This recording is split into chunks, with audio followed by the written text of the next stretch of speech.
the first Olympics that I went for as a trial, I was only 14.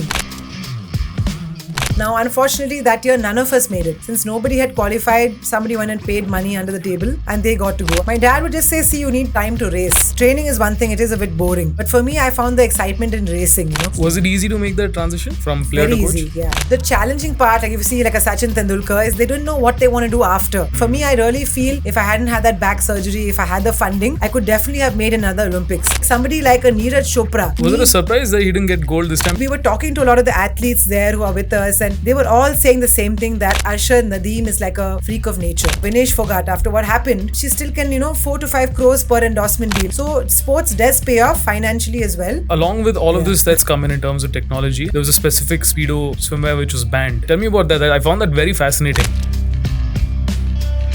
Speedo has something called Aqualab. They came up with this fabric which was not actually fabric. They started swimming with that. 45 world records were broken in some 8 months. So then they banned them all. This is almost like doping then, right? Everybody was wearing the suits, but just that the timings just improved too much. So even doping now, it's very, very strict. But is it easy to get away? I mean, the Chinese are doing it. They're the most notorious in the sport of swimming. There's, I think, an Olympics which I read about. But it's Enhanced. an Olympics. Yeah, it's an enhanced Olympics. So you can basically use whatever. Yeah, I mean, I'm just scared because there's so much out there and it's not safe for you.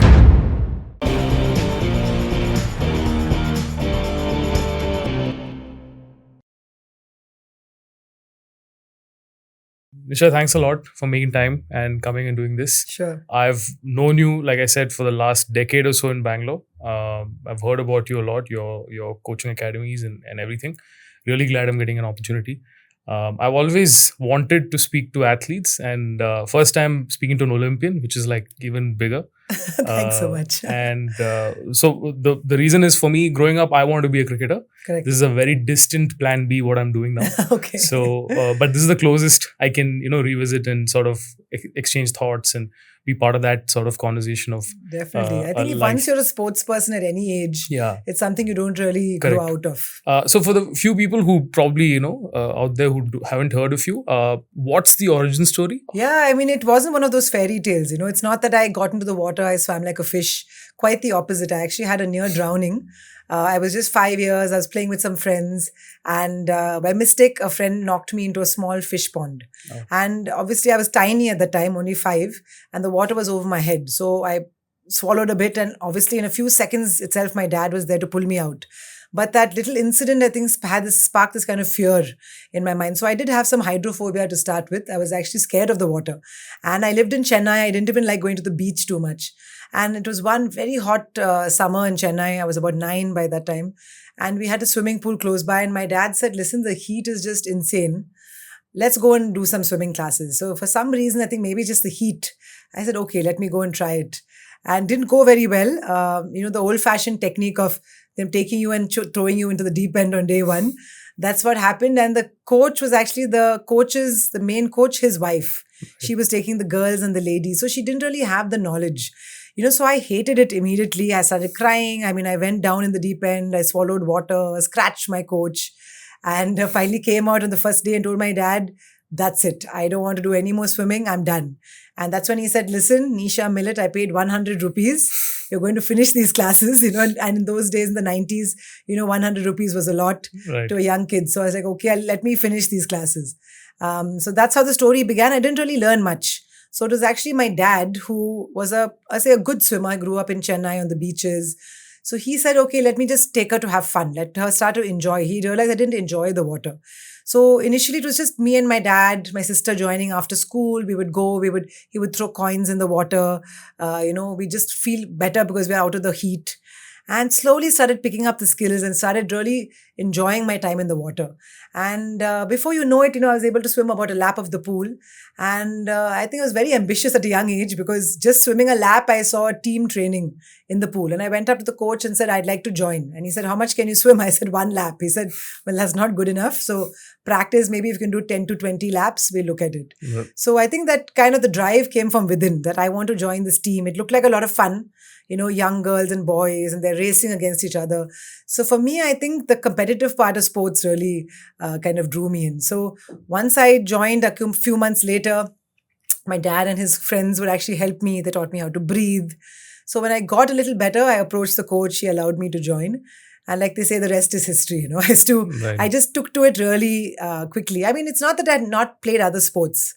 I had tried some gymnastics. I had tried a little bit of basketball, but nothing really stuck. A little bit of badminton as well. But when I got into swimming, I got almost obsessed with it. So that's what you really, I think, need at a young age, because it is very, very hard training. What age was this? So I was 9 at that point, and actually, if you look at it now, kids swim for much earlier. Right. But from the age of 9, by the time I was 10, I was already swimming at the state level. So I think the progress, the graph was pretty drastic. And I think a lot of that goes to my parents, especially my dad. He would say, like, just beat everyone. Like, don't worry about, is this girl my age? Should I race with only the younger girls? He would just be like, whoever is swimming next to you, try and beat them. Right. And that was kind of really what I wanted. So I enjoyed the training and I enjoyed pushing myself every day. Right. And that has to come from within. Like, I saw a lot of other people whose parents were pushing them, who were not getting those results. So it has to come from the athlete. Right. And, at one point I remember getting chicken pox. And I was so upset that I, forget about school. I was not too bothered, but I couldn't swim. I was so upset, and I'd got a new pair of flippers. So I was like, I really want to use this in my training. And my dad was like, no, you can't get in. And so I think those few weeks out of the water showed me how much I really love the sport. And so it was a very young age I started, swimmers have a very tight, tough schedule, right, especially in the 90s, where we did a lot of overtraining, I think. But that was how things were done back in the day. So this is in Bangalore or in Chennai? So this was in Chennai. So I actually moved to Bangalore almost 4 years later. Okay. I had started winning national events, international events, and the training in Chennai was just wasn't great. Like, we would see all the Karnataka swimmers. They were my main competitors. And the main thing is they would train with each other. The coaches were much more skilled, had a lot more expertise. So in the middle of my 8th standard, I was in Chennai and my dad said, I'm moving you to Bangalore, which is quite scary. I mean, as a 14-year-old, I'm thinking, I have all my friends here, my house, and they couldn't move because in the middle of a school year, my dad had a job. So I actually came and stayed with the Bangalore family who owned their own pool and ran a competitive program. Oh, nice. I moved here on my own when I was 14, stayed with them. It took about 6 months for my parents to come here. So I used to go to the Sapphire High School here. And so it was, I think, quite a tough change, to move cities, move schools. But I loved the training part of it. And I obviously had much tougher competition. Not only the boys, but even the girls were, some of my top competitors were training with me. So I think that really helped. Like, now, if you ask me, I'll always say I'm a Bangalorean because I've been here for so many years. I don't even remember my Chennai days, actually. Right. But the best move I think I made was to come into Bangalore. Right. A lot of adversity also, right? As a teenager, like It uprooting is, yourself definitely. from familiar surroundings, getting out of comfort zone. I think the main thing is also just managing, being a competitive athlete without your parents. So having said that, the family I was with, the Reddys, they owned the pool. It was a KC Reddy Swim Center in Sadashiv Nagar. They looked after me very well. Their daughter and son also used to train with me. Right. So the fact that you had people going through the same thing, they would at least make sure I'm eating well, I'm resting well. So my parents were very sure that I'm being taken care of. Right. But I was very happy, obviously, when they were able to come back and I could spend time with them. And my sister, right, we were quite close growing up, and she also used to swim. So I think even when is she the older sibling? No, she's the younger one. So she actually got into it, even though I was more passionate about the competing. She actually had asthma. And swimming is one of the best sports, because your lungs are weaker and the best way to strengthen your lungs naturally is swimming. So a lot of the world champions nowadays are actually asthmatics. They've been prescribed that to combat asthma, and then they tend to stick to the sport. So that's how she got in. She was doing it purely as, let me just tag along with my sister, let me help my asthma improve. But she started getting really good too. So we both joined a swim team here in Bangalore. And like they say, we put in a lot of hard work. But I think the best decision, in fact, even now, some of the top athletes from all over India fly down, move, cities and come to Bangalore just for the training. Right. I was going to ask that. Are we like the hub? Is there Definitely. Swimming, there's nobody else. I think all Olympians, 90% of Olympians in swimming till now have been from Bangalore. Like training in Bangalore, for a long period, representing Karnataka. So we have 2 of the main competitive pools now. Because of the swimming culture and the sports culture, we have almost about 25 of the top academies. So I actually run more of a grassroot level, but there's so many purely competitive athletes, competitive academies in Bangalore. Right. Interesting. So we'll get into this more, but what age did you decide to go pro? Was it I'm from age of 9 when you started to 10, you're already competing in state. So Yeah, I think my dad would just say, see, you need time to race. You need time to, that's a good thing. I think at a very young age, he got me used to training and racing. Training is one thing, it is a bit boring. But for me, I found the excitement in racing, like trying to beat people, trying to do my best timing. And it's not that, he didn't over reward me. Like he'd say, okay, you won a national gold. What do you want? I'll be like 1 bar of chocolate, So I was really not doing it for that. I love the competition element. And I think for me, at 1992, it was Barcelona, just 1 year after I learned. I was 10, little more than 10. And then the Olympics was going on. I think we were watching it on DD Sports. And I was just looking at the swimming events, and Matt Biondi was just diving into the water like a dolphin. He was doing the butterfly. And I said, I want to go to the Olympics. And I have to credit my parents at that point, because as a 10-year-old who just about learned how to swim, they could have laughed at me. But they were like, okay, if that's what you want to do, we are 100% behind you. And there was no looking back. So I think even if they were tired a few days, I would go out to the car and like honk, till they come out and like, come on, I'm getting late for morning class. So, we would do sometimes quite a hectic schedule. But almost maybe 16 kilometers a day I was swimming for a large part of my career. And so that the only way you can sustain that is you have some serious goals. Otherwise it gets to you. Physically, it's a lot. Mentally, it's a lot. You give up a lot. You're sacrificing so much, as an athlete. Did you have those moments as a kid? Not so much, actually. I was pretty much like, okay, I've reached this goal. Let me look at my next goal. Because my goal was still the Olympics, So till I got there, I was never really satisfied. But I think you do feel it when your friends are going for a birthday party. You can't go. So many times, even my parents had like a family wedding.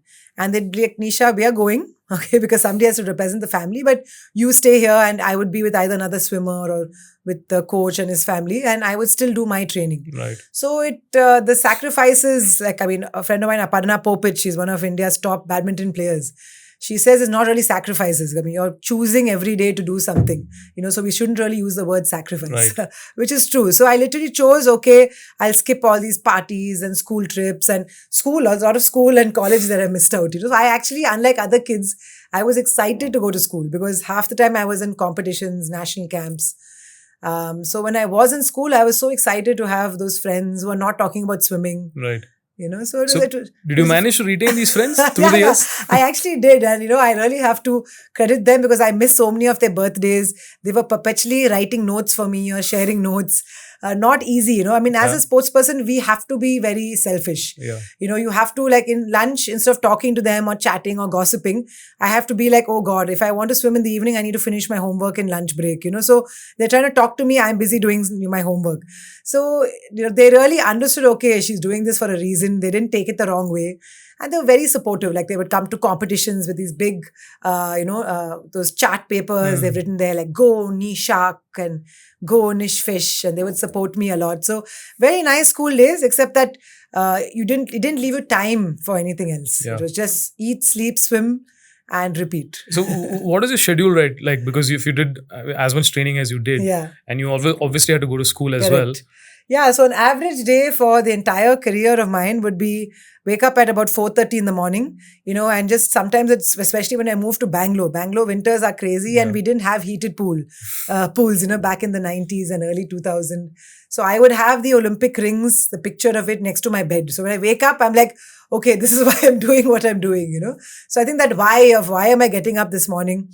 And we would go to the pool 5 to 7 o'clock, we'd swim, 7:30.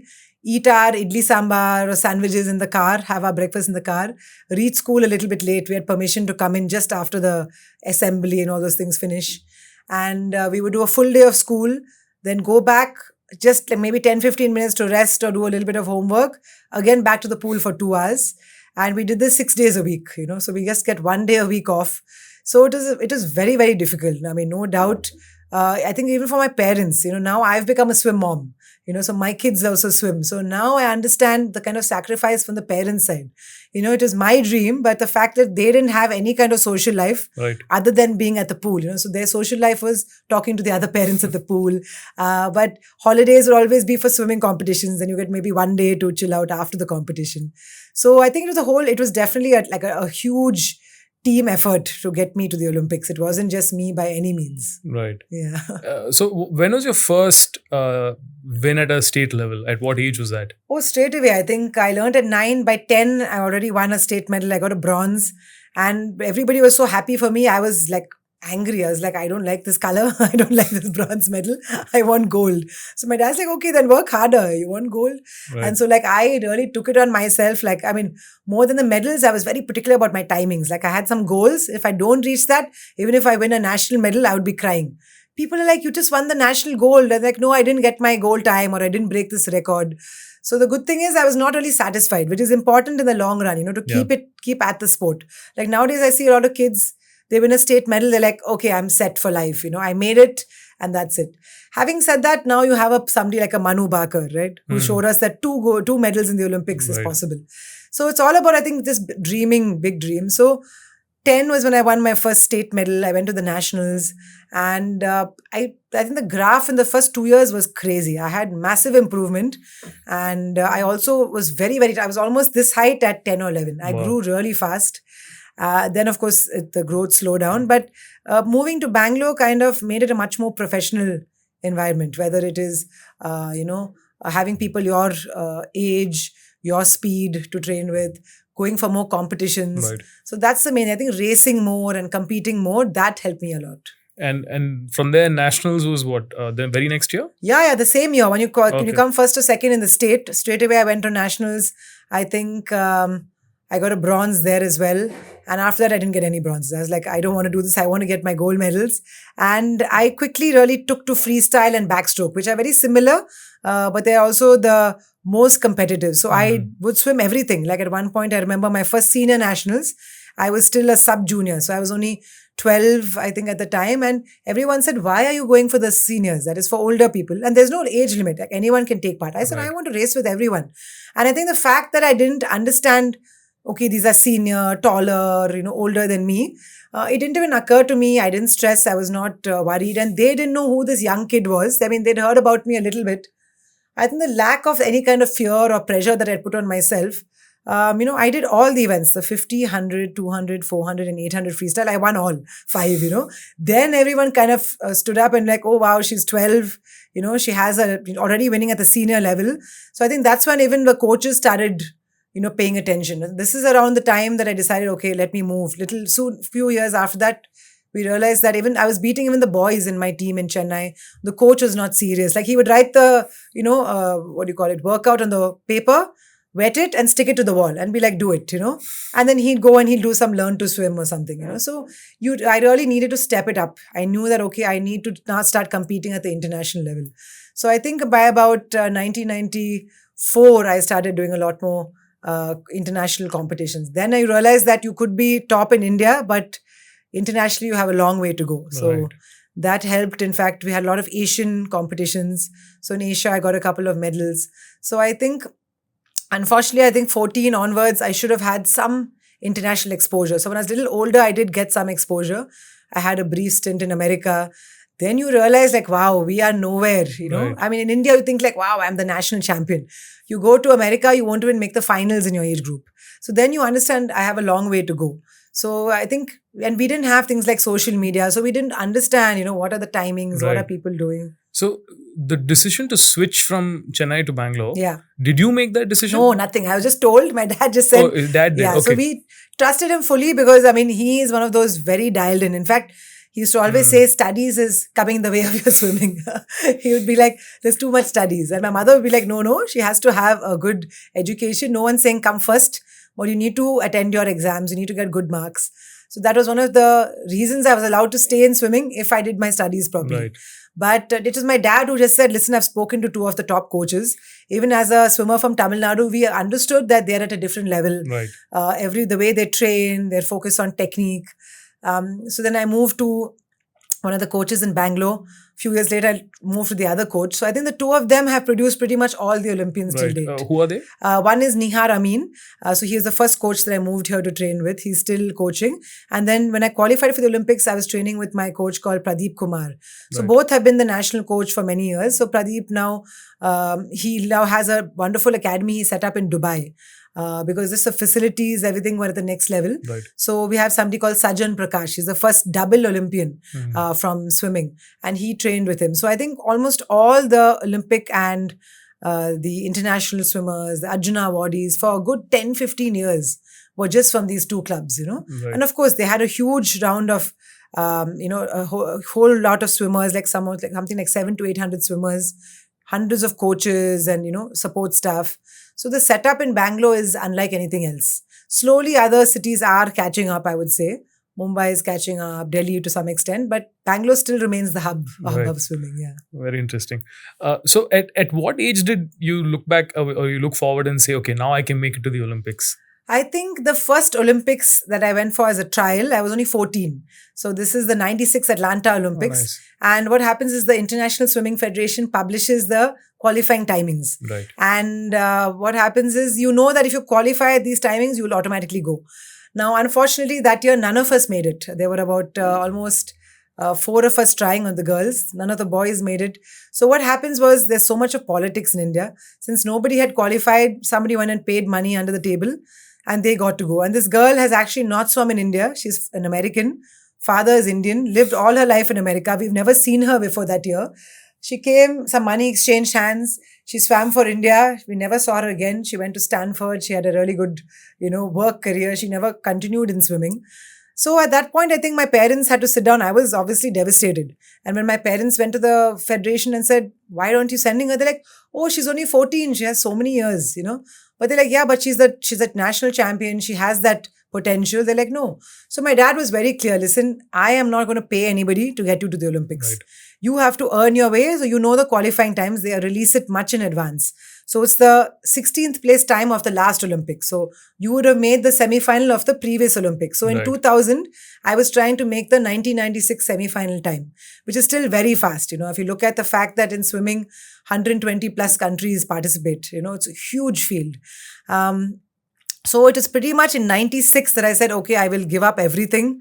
Whether it's junk food, whether it's, like doing extra workouts if I have to. So 96 to 2000, we literally had a 4-year cycle. I mean, people don't realize, they see us at the Olympics, but it's a 4-year training cycle.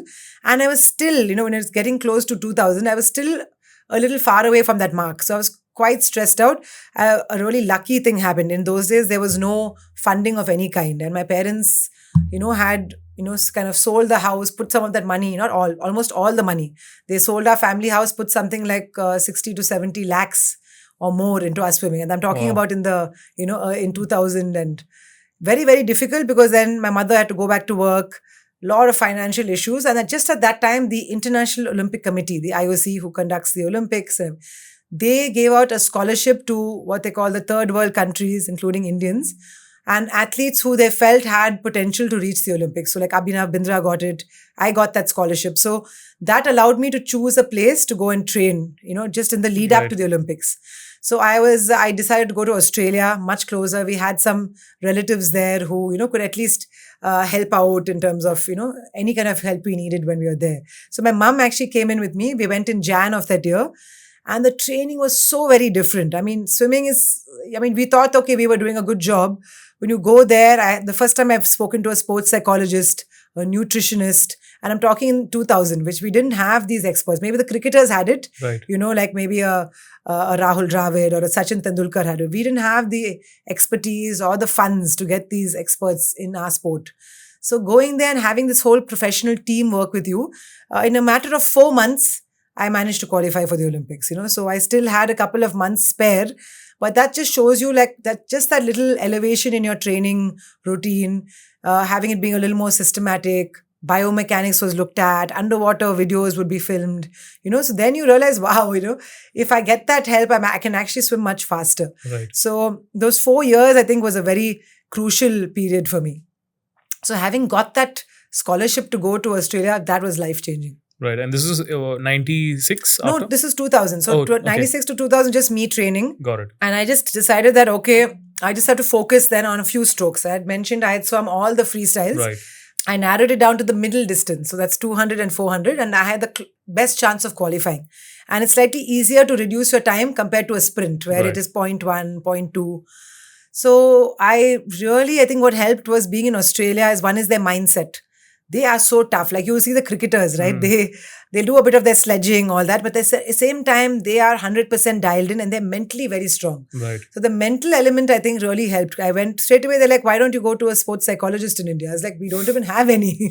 I'd never even heard of the term, And there immediately, like all the resources that they had, they were happy to give to us. So that's one thing I think, about the Australians, is that they're willing to share. I mean, I am going to be competing ultimately against the Australians, but they don't look at it that way. They're like, the whole ecosystem has to get stronger. We want our swimmers to get better. So they really gave me really good training. And I think my coach, Pradeep, who in India, was really good, where he said, I've taken you this far and I feel that the competition, that extra attention to detail that they have will really help you. So he had that maturity to let me go, And so even when I qualified for the Olympics, obviously a lot of that credit had to go to him, even though it happened in Australia. Right. A lot of it came from his training, his base that he built up. But I loved it. I mean, I loved Australia. It was just my mother and me. So I still remember, the day, it was not the main qualifying meet. I had one more month for the Olympic qualifiers. And what happened was my dad and my sister would call every day. We didn't even have mobile phones back then. So on the landline, they would call. And that morning, I just jumped in for a heat. This is the junior nationals in Australia. And I felt amazing. I felt like they call it in the zone. I was totally in the zone. And it's the heat. So my only goal is let me qualify for the final in the evening. And then I'll see what good timing I can give. I think it was the lack of stress, the fact that I trained really hard. I just went in just to have a good time, swim a good race. Touch the wall and I can see my mum is like just losing it. She's so excited. She's jumping in the stands. She's almost falling off. People are like, settle down, relax. And I'm like, what? I mean, I know if I had won my heat, so I knew I had qualified for the finals. And then she's like pointing to the scoreboard. I had not even really looked. I wasn't too, and I'd actually done the qualifying time, So that one of the best days, best memories of my life is calling my dad and my sister and telling them, on the phone. And my dad has literally never missed a swim session ever. But because he couldn't, pull my sister out of school, he's like, it's better that my mum comes to Australia to cook with me, for me and things like that. So that sacrifice of staying back and, missing out on this, it really made it up for him. He was screaming and shouting and, then we immediately had to get the federation here to send the official details to the swimming federation. And that year was amazing. 2000 was, I think, definitely a standout year. I got the Arjuna Award from the President of India. So really going into Rashtrapati Bhavan, it's quite a surreal experience, especially as an 18-year-old, right? So you're like quite enamored by everything. So you were the first swimmer for us in Olympics? Yes. So I was the first one to qualify. Like I said, in the past, if you didn't qualify, there's something called a universality rule, where even this year, we only had 2 swimmers on the universality quota. Just for representation, they would send 2 people. Right. That's up to the government and the federation to send. But to actually qualify based on the international timings that I set out, I was the first. 4 years later, Shikha Tandon, another of our top swimmers, she qualified. So she's an Olympian as well. So post that, now we have had quite a few boys. But sadly, after me and Shikha, not a single girl has qualified in 24 years, 20 years now after that. So it's a little scary because we should be moving forward. The men we have some really good talent. So we're just hoping that the girls can now catch up. So after 2000, did you then look at 2004? Yeah, definitely. I mean, for me, I was only 18, right? So in my mind, this is just my first Olympics. This is my chance to, build from here. And that was definitely the plan. And in the last, say, month before the Olympics, I had a little bit of a back pain. And when I go to sleep in the night, I would have this pain. I wake up, it's still there. And typically as athletes, we would always feel pain is good, We're taught, like you're used to having pain and soreness. But this I could make out was what we call bad pain, where it's lower back. There shouldn't be anything causing it. It's not a high impact sport. Swimming is a very low impact sport. And I couldn't even sleep some nights. So we consulted with the doctors. They did scans. And they said, yes, there's some blood pooling in the area. Maybe you have some kind of stress fracture. And we didn't breathe a word about it because, at that point of time, I was still able to swim. And I didn't want to miss the Olympics, which I trained for so many years. And thank God I didn't. So post coming back for the Olympics, the pain just got worse, and I was trying everything because I was missing out on training and I already had to think about the next Olympics. And it took us 2 years, meeting about 10 specialists to diagnose it was actually a tumor on my backbone. Wow. So everyone just presumed that, okay, there's pain, she's had some kind of stress fracture. So rest and acupuncture and Reiki and painkillers. And finally, a doctor, we were almost giving up because I would swim a bit, I'd come out in tears. Then my coach would be frustrated. I'm not able to finish my distance that I need to. And so I think my fitness had gone down. And then finally, a doctor in Coimbatore, we went all the way to Coimbatore. He's a spine specialist. He made us take some high resolution MRIs. Then they realized it's actually a benign tumor on my backbone. So in 2002, which is a good 2 years of wasting time, then he said, you have to have surgery. It's pressing on a spinal nerve. And it's like, the sciatica, how you had pain down my leg. Right. My left foot was numb. Yeah. He said, if you didn't have that, I would have left it in, but you have to take the tumor out. And we need to check if it's cancerous or not. So my parents were just panicking, like, does my child have cancer? Yeah. And I am just worried about, will I ever swim again? Because he said, if it's affected your back, we might have to put a plate for support. So very scary as a 20-year-old to go through this. And everybody else who didn't really know what is going on, like, Nisha is now, she's happy, she made one Olympics, she doesn't care anymore, because they didn't see me in competition. So I had surgery. It was went off well. I had 10 days of bed rest. They took out the tumor. No need to put any kind of, steel plate or anything to support my back. And then they said, listen, you can only swim like 100 meters. And we normally do about 16 kilometers. So I was very lucky to meet, the Indian cricket team's physio. His name is Andrew Lapis. He worked with the team for many years.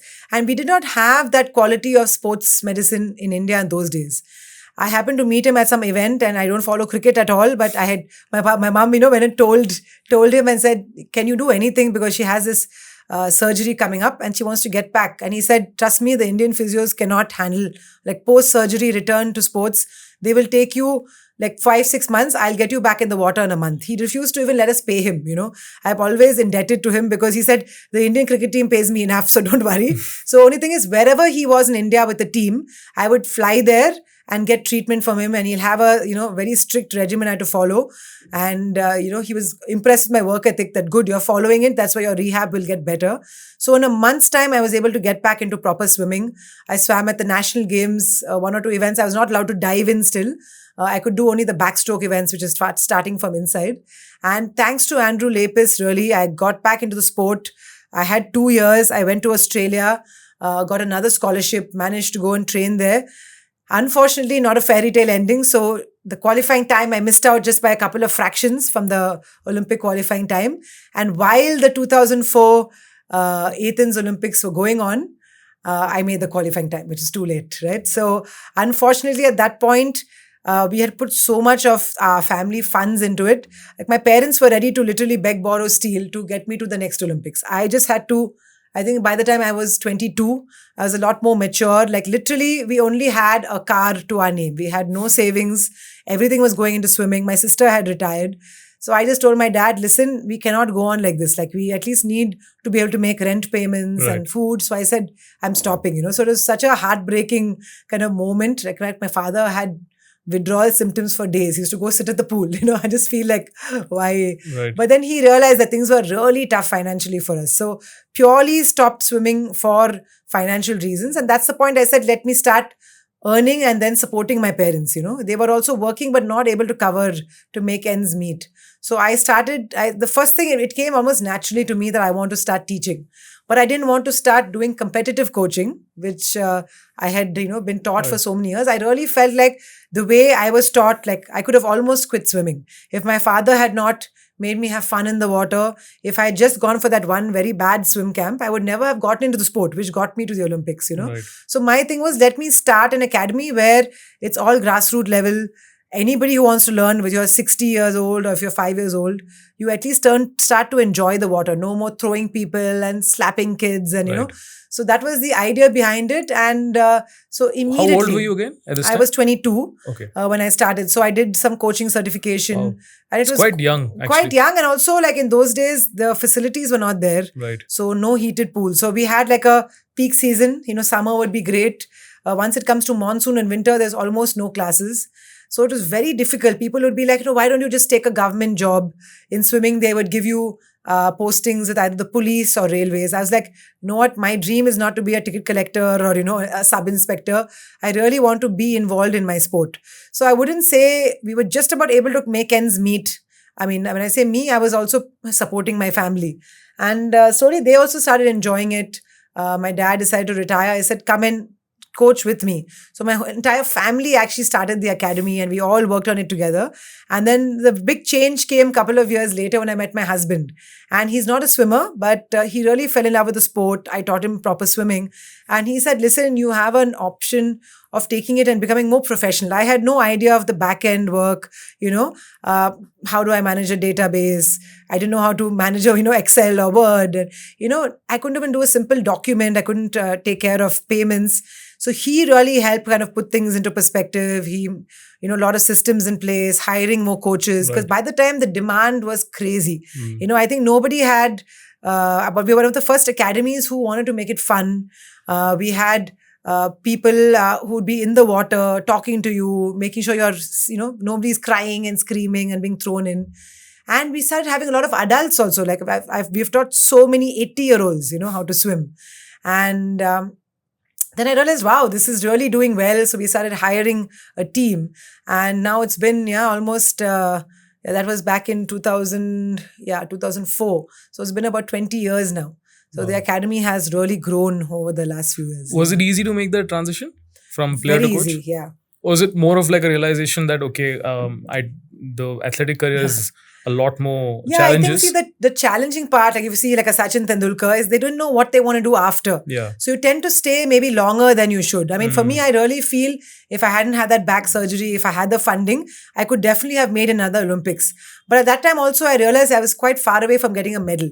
So I said, even if I get to the next Olympics, I'll be a double Olympian. But there was zero finances in that time. So that's why it had to be about, okay, I need to support my family, But the toughest thing is to move from a competitive mentality to total beginners. Like you can't just say, blow bubbles. They're like, how? I can't, So I had to go back to my own childhood. Like, okay, how did I feel doing this? So a lot of vulnerability, sharing your experience with them. And then you have to also study. Just because you're a Olympian doesn't mean you can just coach, or I had to do my certifications, started doing first aid for all our coaches. And I think we never had any kind of MBA or any formal, studies when it comes to how do I run a business. But we just learned through experience and literally did everything ourselves. I mean, till a few years ago, we managed everything from the admins to the payments.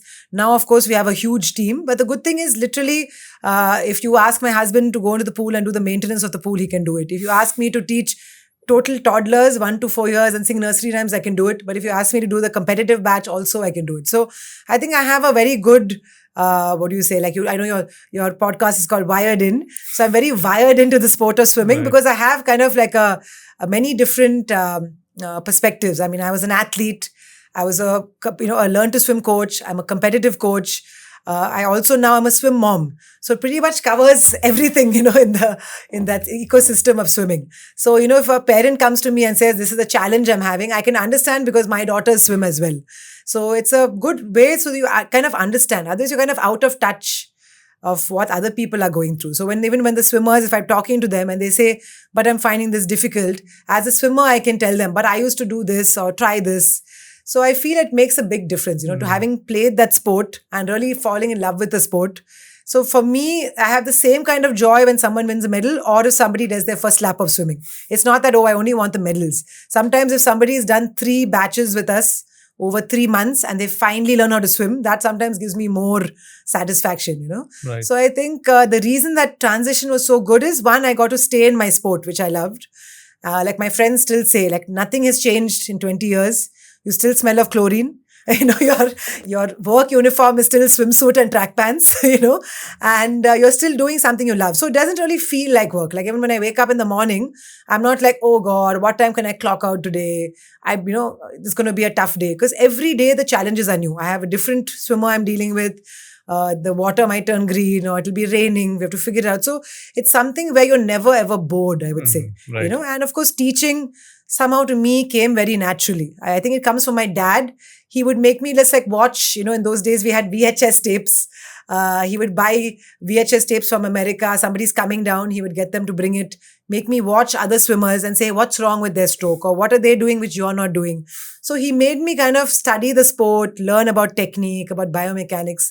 That really helped, I feel, because even when one of my coaches is coaching and I like something that they're doing, I want to do this as well. So you need to be always ready to learn. Right. So that really helps. I think that. Do you think that early days, like your father also being so wired in, to use that term, helped you to transition to coach faster, better? Definitely. I think if he had not made me very conscious, he made me like, when you're swimming, don't be singing songs. Think about your strokes. Are you doing what you're supposed to be doing? Watch your competitors. Do they only breathe on one side? You can use that to your advantage in a race. So he was very, very smart with the way he, So even though he's not like he was a national champ in swimming, but he really helped my mom as well, whether it's, what kind of food are you eating? So we had a lot of discussions and I think the whole family was into swimming by that time. My sister went up to the World Championships. She was a sprinter. And so I think all those factors, it was so seamless, the transition into teaching, but it took a couple of years to set up the brand, have a slightly wider network. Then at some point realize, okay, I can't just be teaching at 8 different locations. I have to hire staff. So initially it was ex-swimmers, but then there were so many other coaches who just needed more training. Started doing that as well. So yeah. I can ask you this because maybe you're a coach now and you spot it, but I've noticed this a lot. A lot of athletes who make it professionally typically seem to be the younger sibling. Yeah. Right? And the theory, if you look at it, is that generally the parents who don't have any understanding of sport get it right with the second, because the first one they're exploring. Whereas all the older siblings who have made it as pro athletes typically have one or the other parent who's invested in some form of the sport, right? Definitely. I think both my parents, like my mom would not get into the technicalities at all. She was very clear. I'll make sure you study. I will be like your manager. She even sent letters like, can you get funding for my daughter? She managed to get me one sponsorship with Coca-Cola, So I think both the parents being 100% invested. I think now I realize more as a swim mom because I have so many luxuries which they didn't have, whether it's a driver to, take me places if you're late, or whether it's, better facilities, more funding. If my kids do well, I know where to get the funding from. They didn't have any of that. So very scary, but, literally they gave their entire lives, and not many parents can say that, I gave 100%. So they never feel bad that, okay, I don't have this nest egg, my retirement fund is fully gone in my daughters. So I've been supporting my parents now for many, many years. But, they're still very invested in the sport. Like now my mom comes with my kids and she takes them to the pool, Nice. So I think it's really a state of being. You have to get used to it. It's not an easy thing at all, to sacrifice so much. Like even now, Saturdays and Sundays, Friday and Saturday nights, we are in bed by 9 o'clock. Wow. So when my sister says it's Saturday night, I'm like, what does that mean even? Like, so she's out partying somewhere. For me, it's like my kids have 4:30 swim the next morning. So the entire family is asleep by 9 o'clock, you can stay awake, but then, we don't have to swim in the morning, but you still have to take the kids, Are they also pursuing to become professional? Yes. So actually, I have twin girls and my only goal for them was they need to be in sports. Like I didn't care what sports. So they did badminton for 1.5 years. They did gymnastics. They did a bit of running. They did CrossFit. They're still doing some CrossFit. And I just wanted them to expose them to different sports, right? I didn't want to be only about swimming because it shouldn't be like it's my mom's sport, so she's pushing me into it. And in some ways, because we run a swimming business, that's all they hear in my house is swimming. So I wanted it to come from them. Unfortunately, COVID hit in a very crucial period. Typically about 8 or 9, you would get into competitive swimming. At that point in time, COVID had hit. Just at the end of it, luckily, we had access to pools. All the competitive pools were allowed to open slightly earlier. They themselves had been missing the pool so much. They're like, we want to start competing. So started training late last year to get into competitive swimming. And this year was their first state meet, So did well. And one of my daughters now is going for the South Zones next weekend. Oh, nice. So for me, the only thing is as a mom, even though I am very aggressive when I race, with them, I've really seen that nowadays it's a long game. We were highly overtrained. 16 kilometers a day is ridiculous for a 12, 13, 14-year-old. Now it's much, much more scientific. We have a sports nutritionist that comes and does talks to the entire team. We have a psychologist who comes and does group sessions. So small things that we didn't have, like we have strength training, so the injuries are less now.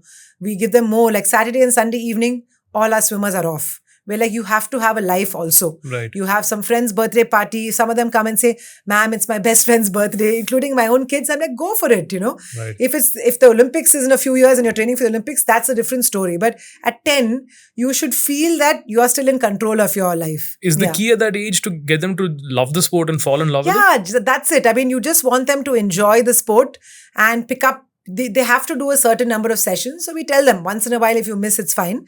You have to put in that time. But at the end of the day, you need to have fun. And even the racing, right? So this is where I see with other parents tend to push their kids too much on race day. I am really relaxed. While they're swimming, I'm going crazy. But with them, I'm not going on like, you have to do this, you have to come first. It's just like, you know what? Try and get your best timing. If you're getting your best timing, even if a medal doesn't come this time, it'll come for sure. So you need to improve. So the only thing is that improvement mindset, setting some benchmarks, like what do you think you can go? Okay, you can go this timing, try and reach that, Right. So right now, I just want them to like fall in love with racing, because you don't enjoy competing, you can get nowhere in sport. Like you Right. have to. If you're scared, like I know so many kids who fall sick on a competition day. They start crying, they get like anxiety attacks, and they're just 10 years, So you have to remember that they're not even mature at this age. Right. So the idea is, one is to keep them in sport for a long time, and by some chance, if they don't want to or they don't get to the Olympics, it's still not a lost cause for me. Like I feel sports teaches you so Yeah. much. I was a very, very quiet, introverted child. Like my mom and dad would come to pick me up in school. I would be sitting on a tree talking to myself. So my father was a little concerned. Like, my daughter's social skills are not great. She's not very confident. But swimming just automatically changed it. Whether it is, we swim in these lanes. You go on the left of the lane, come back on the right. And every 5 seconds, somebody goes behind you. And I used to always want to lead. So you automatically learn those leadership qualities. You know that, okay, I can't stop. I can't play around. If I stop, 5 other swimmers behind me will stop. Whether it is independence, like at 10, my kids will pack their own bags. They will make sure they eat their snack. So you get a little less spoiled. I felt like my kids were getting very spoiled before they started competing. Now I feel so good because I feel, okay, at least they're learning life skills, failures. Like they'll come and tell me, I didn't get a medal. I'm so upset. Then you say, yes, it's just one meet. You have to train harder. Like, but you used to win everything, So they look at my timings, and I had a very fast graph, upward graph. And I was like, it doesn't matter. I tell them about my sister who took 4-5 years longer than me to even win her first few medals. So I'm like, everybody's different. Don't stress. Don't make it about the medals. At the same time, even if they win a small medal at some inter-school swim meet or something, I really celebrate. We have a good time, Right. So are they under pressure, like to live up to your standards? Luckily for me, they don't have my last name. So I've never changed my name. I'm Nisha Millet. My husband's Bikranjit Chatterjee. So they're Adele and Ariana Chatterjee. So a lot of people don't know that they're my kids. But when they see me talking to them, they're like, oh, this is Nisha and Reshma's, Nisha's daughter. Right. And I remember my daughter told me once some parent came and told his daughter who was swimming with my daughter. And he said, see that girl, she's Nisha Millet's daughter. I want you to beat her. And this daughter of mine, I've got twins and they're very different personalities. So this one is very aggressive like me. She'll say things like, I'm going to crush my opponents, She doesn't mean it in a bad way. She just means it like I'm tough, Right. So she said, I heard that father saying, beat that Nisha Millet's daughter. And I said, I'll show you. And I beat that girl, mama. And I was so proud, right? But I didn't want to make a big deal. I said, okay, yeah, that's the way you should deal with it. Don't listen to these parents. Don't listen to the naysayers, So it's just good to see that they're learning through sports, right? That's the main thing. Right. And we have a very fun atmosphere at our pool. Like at the end of the class, I remember we never had chance to play and stuff like that. Here we're like, you want to play for 5 minutes? They'll be jumping in the pool. They'll be spraying water on each other, or stealing somebody's shampoo bottle. And so that fun element is so much. Like they love their swimming friends more than even their school friends probably, So they really have that shared bond. So I think like if I look back even for my swimming days, even now if I meet my swimming friends, we have such a close bond. And I think it's a lot to do with, even though we're an individual sport, we actually have so much of teamwork. You cannot train to be a swimming champion on your own. You have to have those friends to chat. Like once we did 100 into 100. 100 times 100 meters, okay, which is 10 kilometers straight away. And how do you do it? Like you have to 10-15 seconds in between, you're sharing some news with each other, you're cribbing about, oh, my hands are hurting. So that team element is really big. So I think that's what sports gives, which maybe kids nowadays are so what do you say, because of technology. Into the devices. Yeah, too much devices, not much face-to-face interaction. So I think that's one thing with sports. It's not like my kids don't. They love to be on their phone and they don't have the time. But there's a balance. Yeah, there's a balance, and then they have a lot more life skills that I don't have to teach them. Like I give a little bit of gyan here and there. True. But, also for them, I think more than pressure of being my daughter, it's like, oh, my mother went to the Olympics. Like, kids think their mom is like normal, right? If she can do it, like I can beat her in a running race. I can, so if she can go, even I can go. So in their minds, it's not a big deal. Whereas other people are like, oh my God, Olympics, So that's why I think even if you watch the Olympics now and you see Manu is winning 2 medals, Neeraj is winning 2 medals. We have girls doing even better than the boys sometimes. So these girls feel like I can do it, which we didn't have. I didn't have any of these big role models to look up to. I mean, Leander Paes was my big, I had a huge sports crush on Leander. I was like, oh my God, he's amazing. He's world champion. He's, world number 1, doubles champion, singles medalist at the Olympics. So I remember in 2000 when I went to the Olympic Village, my only excitement, more than the foreigners, was to meet Leander because he was our team captain. And the first day I stepped off the bus, and I came face to face with him and I was like speechless for the first time in my life. I had a full speech prepared. I was just so in awe, So I think it's just meeting these legends or whatever and realizing they're just normal people. Yeah. They've just worked very hard. So we call a lot of other athletes to talk. Even I talk to all the swimmers in my academy, share my experiences. Everyone can do it. Sometimes some people take longer. So that makes a big difference, I feel. Going back to that point you touched about kids probably having that competition fright or not showing up on the day. I'm assuming back in the day when you were young, there was not an option. Your coach probably would scream at you. Your parents too would add on to that. I remember when I was younger and my dad was teaching me to swim, there were a swimming class that would happen in the adjacent pool, and there'd be often kids who were scared, and then you could literally see parents dragging them in and then pushing them in, etc. I think the culture changed a lot. Yeah. So in the softer approach or in something that's a little, say, more, where you give kids the choice and the option, how do you then change that mindset? How do you, say, make them look forward to competition? Because a lot of it is also inhibition, right? It's that first level of fear. Definitely. I think one is to know that to put the focus more on the process. You have to do this in order to get those medals. Right now, it's too much of this, I think kids expect too much too soon. Right. I actually had that, without realizing I started winning medals straight away. But it takes time because everyone now is doing this. They've got experts working with them. They're pushing the envelope. And there's a number of swimmers in Karnataka is huge. Like my kids at this age will come maybe 5th and 6th in Karnataka. If they go to, say, a Chennai or they go to another smaller, city in terms of the swimming program, they could easily win a state medal. But Karnataka is so challenging that it takes some time to even get a state medal. So to show them, enjoy the process, if you don't want to swim, don't swim. But at the same time, you need to do this many sessions. So it's like a very, like a fine line that we're, straddling, whether how much can we push them.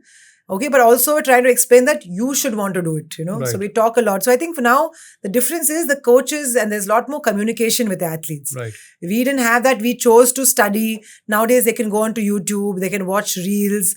So there is some benefits of social media. They're going on and they can watch what did Michael Phelps eat every day when he was competing, What does the underwater stroke look like of the world champions?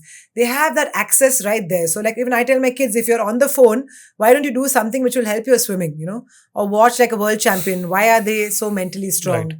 So that helps. And to tell the kids that what my parents did was say, if you want to quit swimming anytime, it's your choice. So I tell my kids that all the time. Like if you want to quit swimming, just because I went to the Olympics doesn't mean that, okay, you'll only let you stop when you reach there. If you suddenly decide I want to do something else, but my point is find something to pursue. I feel like otherwise it's very kind of directionless, especially you get into those teenage years. It's very, very tough to control kids nowadays. They have too much exposure to social media and, a lot of it, whether it's drinking, drugs. True. Like I never touched a cigarette because I knew if my lungs are not 100%, I will not get to the Olympics, So I automatically, peer pressure didn't work. Even if like drinking, if I go to a party, my friends my age would be drinking, I'd be like, no, thanks. And I was very confident. They're like, no, come on. Like, no, I have practiced. And they're like, okay, let's not bug her. So I think it does a lot of the work for you where that self-regulation, learning True, to also very true. self-confidence, right? Like a lot of kids now, they don't have good self-confidence. So you need to just, I always tell them that the way you talk to yourself in your head is very important. They see so many mixed messages on social media. You need to be skinny, you need to do this, you need to be famous. So I think there's a lot. As a parent now, I think we have to deal with much more than our parents. But Right. every parent who's in our academy, when I talk to them, they were like, even if their kid has not won any swimming medals for 4-5 years, they're like, we are so happy because the discipline, teamwork, they're learning much more than what will they be doing at home, either doing tuitions or sitting on the, video games or on the computer. So they're like, we do this any day. So I really feel parents, not even just kids, adults also need to get in some kind of sport, and I think I've seen a huge change post-COVID. Right. So you were just talking about it, and you mentioned post-COVID, a lot of realization has come. Yeah. In kids too? Kids, I think they were just sick of being indoors. Right. I know my kids were going mad. Like one day I walk out into my living room, there's a tent in my living room. Like we want to go trekking, we want to go camping and we can't. So we're putting the tent in our living room. So we all slept in the tent, So they were so sick of being indoors, not being allowed to run on the roads, play. So I think one good thing is parents have realized, okay, the kids can go out, they need fresh air, they need movement. But there's a bit of a paranoia, I feel, among parents, not kids, about falling sick. After COVID, like, oh no, they'll fall sick, they'll miss. So, like with swimming, we're now in all heated pools. Some of them are covered pools. And then they'll say, it's raining, is class cancelled? I'm like, why? The pool is covered and it's heated. Like, oh, like they've not even thought. In their mind, it's like swimming, they'll fall sick, So that mentality has to change. But I find that parents and grandparents are much more active now. They're going to play badminton, they're going for a walk or a jog. So they themselves have realized I can have any amount of money. But we lost so many people, who had the funds to save themselves. But health is the most important thing. So that change is coming. And I think Bangalore is a very, there's so many different sports being played. Yep. The facilities are good, whether it's some paddle, or football. Football, fields are open till like, midnight or past even that. Beyond that now. Yeah. So I'm saying, even techies and people who have really tough, long, work days, come into the pool early morning or late night. They're like, this is the best part of our day. So it's great to see that, okay, these people have a broader understanding. Sports is good. It's not just that you have to compete and win. It's about moving your body, And then I think for me, it was the social element I found. That they were sick of doing yoga class on the screen. Everyone did those online classes and we're so sick of it after COVID, We want to go out and have that face-to-face interaction, play with somebody, play with a team. So that's, I think sports is really picked up post-COVID. True. When you got into coaching, was there any kind of reference? Because I feel every sport evolves every 20 years. So many things change, right? Yeah. So did you have a reference of anyone in the world who you thought was up there in the ladder as the greatest coach, or you wanted to take his principles, her principles? Yeah, I definitely studied a lot of coaches and stuff. I think when I went to Australia, the difference in attitude I found was the way the coaches are able to talk to the kids are able to talk to the coaches there. Like here, even though I talked to my coaches, I would still say, sir. There, my coach was 60 years old. I was 18 and he would say, call me Bernie. I'll say, but why? He's like, I'm not your boss. Why are you calling me sir? Call me by my name. So I think I wanted that element. So that's what I have brought in, where whether you're 6 or you're 65, you can still call me by my name. No ma'am, no standing at attention. Even my own coaches who've been with me like 14, 15 years, they are kind of like, they run the academy with me. It's not like I'm the boss, So I think that's one thing. But there's one lady, her name is Kerry Weeks. She's an Australian coach and she did only learn to swim, She didn't get swayed by, hey, get a bigger pool, train the competitive swimmers. She has a smaller pool, similar to what I started in Bangalore at the Catholic Club, in Brigade Road. So small, 16-meter pool. Hers is a similar length. She eventually, now she's in her 60s. So just before she retired, she sold her business for quite a profit. But she also said, stick to what you love to do, and put all your effort in. And just the way that she still in her late 60s, mid to late 60s, the way that she motivated everyone, She came and she came actually to India to help us do the AusSwim certification, which is the Australian Swim Teaching Certification. So through her, I also became a presenter. So now I can train other swim teachers and I do that for a couple of years. And I think with her, it is just, you can keep giving back to the sport. So now, even though she doesn't actively coach, she mentors so many of us. Like if I have any issue, I can call her. And definitely my coach Pradeep, like I had an option about 5 years ago to take over the Kensington pool, which is the 50-meter pool. And the first thing I did was call him. He was in Dubai by then. And I was like, do you think I can do it? He's like, of course you can. Like you've done coaching for many years. And I was like, yeah, but it's running a public pool. We have public batches. He said, Nisha, the only thing in the sport is to have that passion. Okay. And realize it's not about the money. If you are invested for the right reasons, like to see the sport grow, to teach people a life skill, your business will. And he said, that's why you're doing well all these years. It's we have very high overheads in swimming, heating costs, pool building costs. So obviously our profit margins are much lower than another sport, like a gym or something like you see in the cults of the world. They have hundreds of gyms. One is the high liability in our sport where we want to make sure that nothing happens. Safety is our number one priority. So like we were one of the first in India to have a coach to student ratio, and we are stuck very strictly. What's that so ratio? we have a 1:8 ratio. 1:8. So I know when I grew up, we would have like 20 kids. I mean, there's still camps in Bangalore itself. 20 kids with one coach. Because what happens, not only is it not safe, they don't learn anything. So this 1:8 ratio, sometimes we could make so much more money if we took those people. We have waiting lists, but we tell them, sorry, this batch is full. You can join in the next batch, but right now this is the number we take. So I think that's how the popularity of our academy grew, and the fact that we don't force kids, and it's tough because a lot of the coaches who come to work with us have been brought up in the way where slapping a kid or pushing them or throwing them in the water is normal. So they have to unlearn. So once in a while, they will shout at some kid. Then we get a complaint. Then we have to say, like, listen, we are doing things differently. Like, this child was not listening. And then I tell them, nowadays kids are so smart. 1 or 2 times you explain to them in a normal voice, they will do it. You don't have to throw. There's no kind of corporal punishment. So that's what I'm really trying to instill in my coaches. So that's, it's tough. So how do you draw a line between, because I've been to various academies during my time, in teenage years, some would basically have different batches for ones who are really at the elite level and the ones who are maybe trying to get to elite, and then there could be a third one which is maybe just beginners, right? Yeah. So how do you draw that line?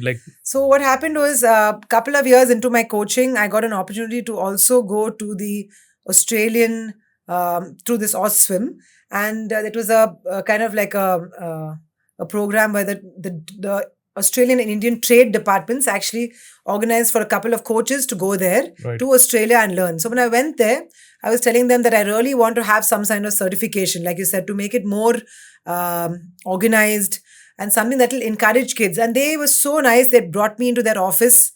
This is one of the pools in Melbourne. They said, come inside with us, sit. They're like, these are the certifications we use. They gave me a whole set, like, take it. I was like, okay, but the way we teach in India is different. And, in India, it's all about, okay, my child is enrolling for summer camp. 3 weeks, they should know swimming by the end of it. In Australia, that same child will take 3 years to get to that same point. But in India, it's like, I paid money. I want I want results now. So while I didn't want to go fully to the Australian level, I also realized with different challenges. So I kind of reworked the entire thing, formed my own certificates, looked at theirs more like a guideline. I formed these certification levels, which I've shared post that with many Indian coaches. Because one thing I feel is like in India, why we don't do well is we have this, I know something which is good, I won't share it with others. Whereas the foreigners don't have that. Like, I'm training in Australia to compete against the Australians, and they're giving me everything. They're giving me even their expert resources. Go to our psychologists, go to our biomechanics specialists, So I wanted to ask about this because I've seen this too in most sports, not in cricket, but because I think, and I had a sports broadcaster on one of the episodes, and we were discussing about this, and I felt it has a lot to do with insecurity, which is definitely the market is too small, so no one wants to give away the secret. Correct. Right? Because the potential to make money in general is less. Probably. But see, I think now sports is one of the fastest growing businesses, So I think people have to get out of this very narrow mindset. If you want the whole ecosystem to grow, like if you look at the NCAA system in America, it is one of the most, like if you put NCAA on the medals table at the Olympics, they came in third, third, after US and China, the number of medalists, and these are from all different countries, but they're training in the NCAA system. So the Americans were very clear.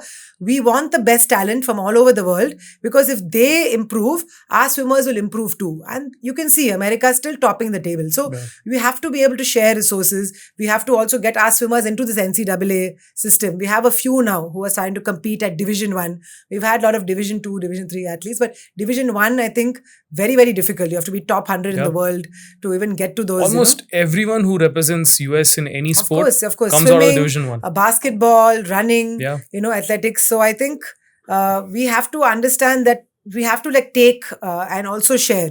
So like in India, there's some academies who have literally copied even my, like I have starfish level, frog level. They've even copied the photo that I have, okay? And I don't mind because I was like, it doesn't matter. If you want to beat somebody or, in the competition, you want to beat somebody else who's done the best. So if they use my workouts or my certification, I don't care at all, So it has to be about trying to get to the next level. That's the only thing. My first startup ever was about trying to build the NCAA here. Oh, wow. That so would have I been amazing. spent 7-8 months dissecting and researching every single thing they do. Okay. It was incredible. Yeah, it's crazy. But also I think it's almost like they talk about how many years it's been going on. Yeah, it's I think almost 100 years old. 100 if I'm years, not, if I'm not 19 wrong. or something they started. No, actually 10, 1920, something like that. So very, very early on. And Very I've also early. been reading up a lot, especially during the Olympics. There's a lot of talks. So we were doing a lot of research. And they just said other countries have tried, but they're not able to replicate it. It's also because I think US knows how to sell things, how to make money. Definitely. Like there was a very interesting stat, which is they have something called March Madness, which is NCAA basketball. Correct. Which is a 64-team knockout tournament. So I think if you participate in ESPN's prediction challenge, and if you get the brackets right, you get $1 million. Yeah. $1 million is for the fans. So, and I think earlier they had a rule where student athletes couldn't earn because the logic was that every student is given free education. Correct. So you're a scholarship. And now they've changed. Yeah, they changed the law. So now they can take deals from Nike. Correct. And swimming for longest time was an amateur sport, Correct. right? So very tough. But now they can take, like you said, they can get paid. They're professionals, right? Even like say a LeBron James can come and play at the Olympics. Earlier they wouldn't allow pro athletes to come for these, which are considered amateur, events. But not all sports, right? I think not all sports, but swimming is an amateur sport. But now we have something called the ISL. Yeah. We have, the Mare Nostrum series. So many of the World Cups. I mean, you can go and swim different events. There's prize money. There's points. So it's really good. We have a few of our Indian athletes actually doing that as well. Right. Nice.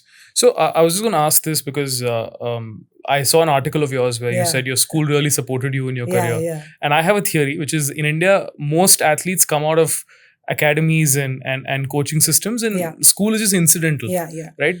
You might go to some academy and then your school also would participate in, I think Rahul Dravid has that famous Cottonian Shield picture, which a lot of my Josephites and cotton friends talk about it, right? About that picture and being there. But that's, I think, an incidental thing because he trained elsewhere under another coach. I think similar to mine. Unfortunately, we didn't even have a pool at our school. So when I say they supported me, I would say in lieu of their academic part, allowing me to, I remember once they actually had my 9th standard final exams 1 month earlier. Right. Because I was going for the World Championships. They realized, wow, this is a big meet. At the same time, they can't just pass me. Especially in those days, it was quite tough, So they actually set papers separately for me. Once I finished it, they tore up the papers so that I couldn't share it with anyone. And so in that way, they really helped. I mean, like you said, in terms of actually giving me the swimming know-how and stuff, nothing, because they're not trained themselves. So I think there are a few schools in Bangalore, like my kids go to a really good school, Frank Anthony's. They have a very strong history of hockey. Here, they're actually training in the school, Right. A lot of the big names, and, whether it's a Robin Uthappa, whether it's countless number of athletes, Aditi Ashok, all of them have been in the school. And so there are schools who do have good facilities, but swimming is something which is very difficult in schools. Now we have a lot more. Like we also teach in one of the schools, Nalapar Academy, which has a pool. But we didn't have that. But what we did have was support. Like I would sometimes, I know in my college, I was in Mount Carmel's, I had 8% attendance one year, and my teachers, I mean, there was a sister Jeswina Sister Genevieve. She was very popular. She gave me some great advice. Like I was going to do my first year. The whole of my second year, I was trying for that 2004 Olympics, which I narrowly missed out on. But she gave me a good thing. She said, you do your first year. You're going to be away for 1 year. Don't attend your exams. They'll just say that you're absent. It's not failed because you've not attended. Right. Come back, do your third year. Come back later and do your second year. So I did first year, third year, then second year. And I got my degree because, I didn't fail at any point of time.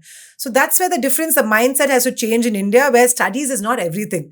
So when I went abroad, it's very common, take 2 years of gap year because you're training for the Olympics. You want to train for the Olympic trials. Here it's like, no, 10th standard, oh my God, So that obsession with studies has to stop, first of all. I mean, if you're also competing. Right. If you're also, and also to realize that if your child loves sport, maybe they didn't get to the nationals. But being involved in sports as a business is huge. Yeah. Like I know people running their own academies, sports management agencies, sports psychologists, sports physios, sports doctors. A good friend of mine, he's now the Netherlands team. He was the team doctor. He's an ex-swimmer. So we always try and talk to kids when I go to these sports meets, sports day and things like that. I go and talk about, if you love sports, tell your parents. And that old thing of you have to be a doctor and engineer, we are actually earning more than doctors. We have better work hours. You're able to do something you love.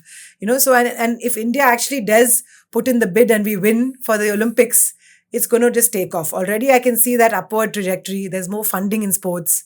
But there's so much that can happen in that sphere, right? So it's one of the fastest growing industries right now. Whenever people say about the imbalance between studies and sports, right? I always say there is a sign of that also, because if you look at all the big tech CEOs, be it Google, Microsoft, they're all Indians and have studied, educated here, right? Correct. So that system has yielded result in one domain, but obviously it has taken away on the other. So, like I said, it's only I'm not saying that everyone should be, focused on sports, but those who have that affinity, like for me, at no point my parents said, you have to do science or commerce. I did not have the time. And I really liked psychology. So I did my arts. It gave me so much time to focus on swimming. It's not that it was easy. You still had to do psychology, economics, sociology.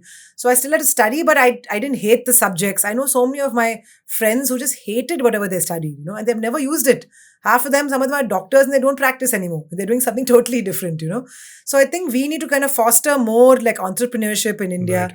There's so many opportunities. So even if it's my kids and they want, we are going to start a bracelet making venture or something. They told me the other day. I was like, good, go for it. In school, they're all making bracelets and they're charging 1 rupee. So that's what I think we need to do and just encourage. I think nowadays girls are a lot more confident that they can either run businesses, get into sports, earn from sports. Earlier it used to be like, okay, if the boy is there, let him do cricket, he'll earn money, he'll become like Virat Kohli, But nowadays you're seeing somebody like a Manu or even like a Vinesh Fogart, after what happened, she still can, 4 to 5 crores per endorsement deal. It's not like the money is important to her, but her entire family, she can support them for the next couple of generations probably. Right. So sports does pay off financially as well.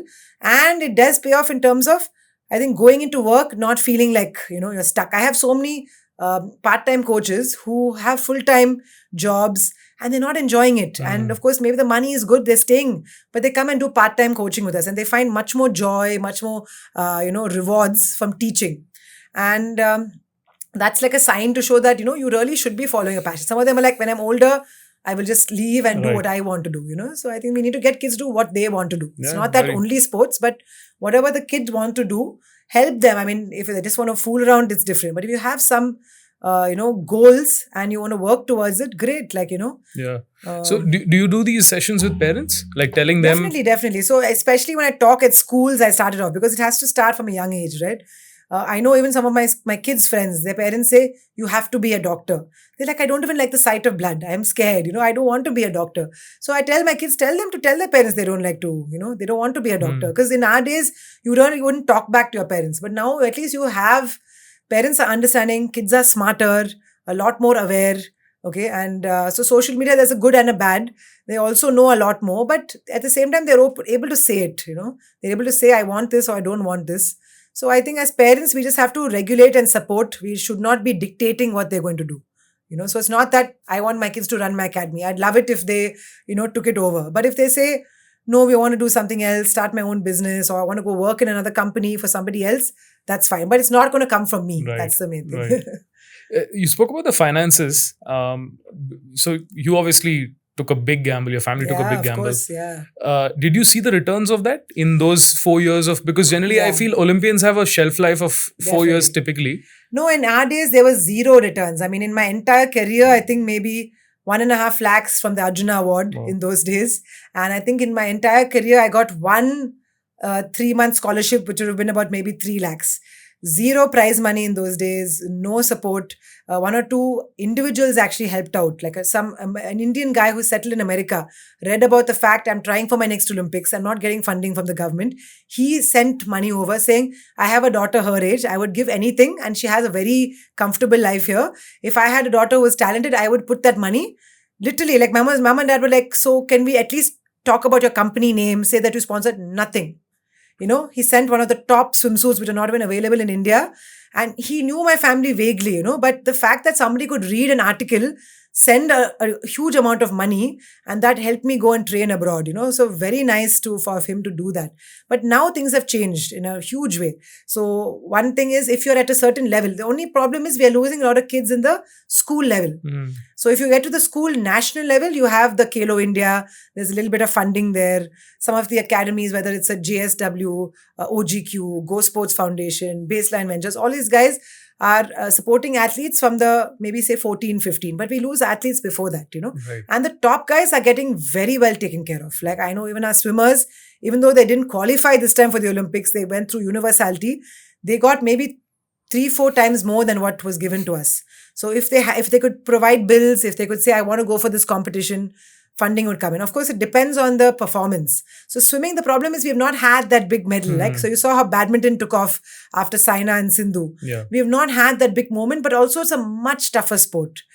We need, first of all, now some of the swimmers that I have, one girl is training in America and she's like in the top, 20-30 in her age group in America now. But she's been there for a while. So I think since we don't have, like you said, we don't have an NCAA kind of system here, we have to send our athletes there. It's not good enough just to get a coach. Because that one coach, you're not going to get the top coaches. They're not going to come, leave their job there and come to train Indians, Right. So we have to send our kids into that system. So like even Leon Marchand, he's a French swimmer. He was the standout champ this Olympics, 4 Olympic goals, 4 Olympic records. He trains with Michael Phelps' coach. So it's not like he's from a small, like the French swimming is known for, some good swimmers. But he wanted to go one level up. So he's in the NCAA system. He competes regularly with the best. You're training and you're racing with Olympic champions, Right. So it really helps, I feel. Do you think the government and the federation's doing enough, or is it not their job and is it maybe job of the society? It's not that there's no money. There's a lot more money coming in. A lot of it's going into pockets where they shouldn't be going into, and a lot of it's because it's not run by sports people. So it's still run by politicians. That's the biggest issue. And there's few, I think, associations where there's a lot more involvement of ex-Olympians, Arjuna awardees, like you'll see in shooting. Manu's coach, Jaspal, was Gagan Narang has a shooting academy.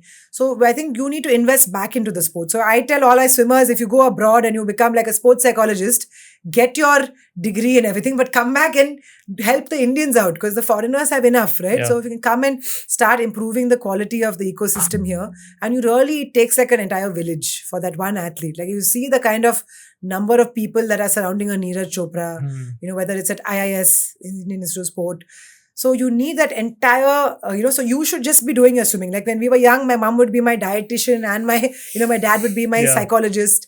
So things have changed a lot, all for the better, but we still have a long way to go to catch up, I would say. Right. So how do you accelerate that process? Is it by getting more kids in to start at the grassroots level? No, I think grassroots, we're getting a lot of kids. One is to keep them involved in the sport. So maybe more competitions because I know in swimming, it's a very boring sport. Like if you're playing football, every time you score a goal, even in practice, it's exciting. Yeah. Swimming, there is nothing like that. You're just swimming up and down, looking at a black line. So if you're not winning some medals, even at a smaller competition, there's no excitement, right? To do your best time, to get a goal, represent your school. So one is more competitions, get them to compete more, win some medals. And also I think to tell parents and kids that we are in it for the long haul. To stick through it, and if you need financial assistance, like if anybody had to come to me in the past, they have and said, I can't afford the fees, but my kids are doing well. I will comp their fees, if I realize, okay, they do not have the funds, I will not charge them. So people are willing to help. You have to ask for help and you have to be a lot more organized. Like everybody now has a file of their kids' achievements, at the national level. Take it to all the big, go to like Olympic Gold Quest, like, I want to ask for funding. Then they have junior scholarship programs. So I think the main thing is to tell parents not to lose hope. If your child is not a medalist 10, 11, 12, to keep going. Like nobody, like somebody like a Manu coming in the first Olympics to get 2 medals is unheard of. Just to get to the Olympics is a big deal. And then couple of Olympics later, nowadays the shelf life of an athlete has gone up a lot. Yeah. When for us, they would say by 24, 25. That's why I didn't feel like I quit early because I was about 22, 23 when I quit. Nowadays, we have 40-year-olds winning medals. Like Sharat Kamal is 42. He competed in his Olympics. Leander went on forever. Rohan Bopanna was my neighbor. Rohan's world number 1 at the age of, 43, I think he is now. Yeah. So I think that longevity of the athlete's career, and then parents don't get as stressed. Like they have to do it now, otherwise I'll pull them out of sport. Some of them are actually having jobs. I remember this friend of mine who went with the Netherlands team. He said most of them at the World Cup, because they don't get paid like our Indian cricketers do. Right. They have full-time jobs. Yeah. So, and they're still able to play at the World Cup. Maybe not at the same level as our Indians, but still. So I think it's important to keep them going. In the sport. Right. Is there a right age to begin? Nowadays, we want to get kids involved in the water. I wouldn't say learning to swim. We have something called parent-toddler classes. So if you really want your child to have some, chance in the sport, it's better to start as a baby. Yeah. So we start from 1 year itself. It's just a water familiarization. Nice. Because what happens at 1, if you're relaxed in the water, you've learned the right techniques, your parents have helped you. Getting into that 4-5 years, you just learn automatically. Like my kids started when they were 6 months. So they were very comfortable in the water, but it still took them till 10 years to start competing. But they have that water's confidence, It wasn't like a stressful thing, them crying and screaming. So in India, this thing of, throwing your kid in the water, that has to stop. Like sometimes a kid will come and join our academy at 4 and they'll be crying and they won't do anything. I literally say, take a refund, come back in 2 years. In 2 years, they come back, the kid's happy to swim. They learn very fast. Yeah. So as Indian parents, like while we are pushy, we need to know when to, kind of rein ourselves in, Right. And kids nowadays are so smart. They will literally tell you, like, I'm not enjoying it. Like my kids, I told them, like, do you want to continue art class? You're doing your swimming now, but we can change it to weekends. So like, we don't enjoy it as much as swimming and we need our rest. Right. They're very clear, very simple. There's no drama. Right. I was just thinking about this because a lot of, like cricket, for example, we make that the benchmark for everything, right, in India, because it's just what has worked. But the reality is, and someone pointed this out to me about 5-6 years ago, and he made a very interesting point. He said, cricket is a late specialization sport. Correct. Because it involves equipments and technique. Right. The number of times like a Rahul Dravid would have, hanging ball, the practice at home and things of that nature. Whereas sports that you generally play with your body, like football, even swimming to an extent, is all to do with muscle and muscle memory and body, right? Yeah. So I was reading a research paper and it basically spoke about starting as early as possible. And they give a very good example of Brazil or Latin America as a whole, where those kids start playing football by age of 3 and 4. Yeah, exactly. So by 7-8, they're already, well versed and they can do everything with the ball. It's called ball manipulation, actually. Yeah, of course. Like you look at Serena and Venus Williams, like they're, you see the movie on their dad, how he planned everything from a young age, I mean, I think that's a little next level, at the same time, like, so it's just, I think it's from person to person. So even though as an athlete, I was very aggressive, I feel like also mental health is a huge thing nowadays, right? So not to get so lost in your sport that you have no friends, no other hobbies. And that's something our generation had very hard. We had no talk about mental health. We cannot show vulnerability. We are not allowed to take breaks from the sport. All that has changed. Like you look at a Simone Biles or Vinesh Fogart or whatever. It's a lot about mental strength training. So I think for kids also, it's important to know that, it's okay if you have a bad competition. You want to take a couple of months off, it's okay, So that was not there in those days. Like you said, like a Rahul Dravid and all that, it took so many years. The good thing now in a sport like swimming, you start very young, so you get what they call the feel of the water. And then you can still continue because of sports science, sports medicine. Like how is a Rohan Bopanna able to compete at this level? He's able to keep up his strength, his mobility, like he shifted to Iyengar yoga, and he says his knees are just held together by, like literally by a string. He's got many issues with his knees, but he's just, he's able to, he does an ice bath every single day. He does physio every day. So all that is just help to prolong it. So it doesn't mean that if your child hasn't come, as long as the child is enjoying it, 20, 22, 24, keep them going because their funding is there, so that's the main thing. Interesting. And you spoke about competition, the absence of it, right? And they're actually very true. Most people who from other sports who are trying to make it and compete with cricket keep talking about this, that there isn't enough game time that kids get. So then they're always behind the curve at a global scale. Because the number of games someone in Europe would play or compete in an academy is significantly higher than in India. So how do you bridge that? Like, do you have initiatives? Do you talk to other academies and set up? So in Bangalore, we're quite good. We have something called Non-Medalists Meets. So if you come first, second, third in the state, you're not allowed to come for them. The idea is if you're fourth onwards, actually it's quite sad for the medalists also. They need to have more events for sure. But the non-medalists, so even if you've just swum for maybe 1 year, you're not yet at the state level, you can still take part in these non-medalist meets. The idea is just but you'll be shocked. Like I have done non-medalist meets for 1,000+ kids. So the huge numbers, The main thing is, of course, to have them more regularly, have some proper calendar. So in swimming, I feel there's slowly a little bit more of this. Like my daughter came 6th in the state meet.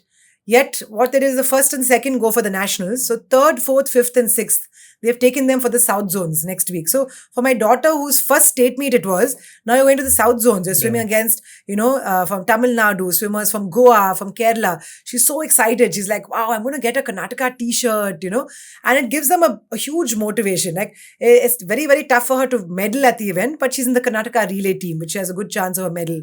So it really helps push these kids, it gives them, and they also see other swimmers beating them and they're like, wow, if they are swimming that much faster, when they ask you, you say, yeah, they're training harder than you, or they're focusing during their workouts. You might be doing the same workouts. You're not focusing. You're not pushing yourself a little more. So I think that kind of puts it into perspective. So like in America, if you go there, there'll be 20 heats in my own event. In India, there'd be like one heat. Right. So we need bigger numbers at the grassroots for sure. And then we need to, as coaches and people who run academies, speak to parents. If you notice that the child has you can make out very easily in swimming. Do they have that natural feel of the water? They shouldn't look like they're fighting with the water. We go and beat immediately. So even I tell my coaches that part of it is the talent spotting, right? Not letting them slip through your hand. Because if you tell a parent nowadays your child is very good at swimming, they're more than happy to continue. Nowadays, they're very smart in terms of they're able to, manage their swimming and their school. They don't mind putting in funds. So it also goes to the Indian parents, the sports parents mindset. Like I was at an event recently for a lot of CEOs, and then this one father stood up and he said, I have a son who, I was telling you, right, about cricket and football. So he had put his son into cricket thinking, let him do well. He said he's okay at cricket, but even a 9 o'clock practice, he would be late, he'd be dragging himself. Then he's discovered football, and 4:30 he's up and running, and he wants to get to football. He's obsessed with it. He's doing very well. So I said, okay, so what's the problem? Like he's asking me, which sport do I choose? Because ROI is much better in cricket. And I was like shocked. I said, are you really looking at ROI? Then he had a good laugh. And I said, your son is given me, I don't have to answer this for you. Your son, by the fact that he's waking up at 4:30 for football and not able to wake up for cricket, it doesn't matter what you think is the better option. He's very clearly telling you. And I said, if you look at the number of kids who are obsessed with cricket, it's much tougher to make the Indian team with the politics, with the, amount of competition. It might be easier for him to get to a national team in football. He could be the next Sunil Chetri or the new, Messi or Ronaldo or whatever. So my point is, then he's like, oh, I never really thought of it that way. So I think we just have to talk as athletes. So one good thing, when I was recently at the Olympics, we were covering it, and the whole broadcast team are all Olympians. One thing I found with all of them, they either run academies, they do a lot of interaction with parents in schools, colleges, young kids, so I think that's making a huge difference, Right. One is passing on our knowledge, but also telling parents, this is what we went through. Things are changing now. Sports can be something you can continue for a long period. Right. You can actually earn a living, being a sports person. Then all the parents are like, okay, I don't mind, trying it out. Do you encourage the parents to watch the sport, the set sport with the kids? Not only that sport, we just tell them, like, take them. Like, in Bangalore, we have the Kantirva Indoor Stadium. Sometimes we'll have international level volleyball or basketball.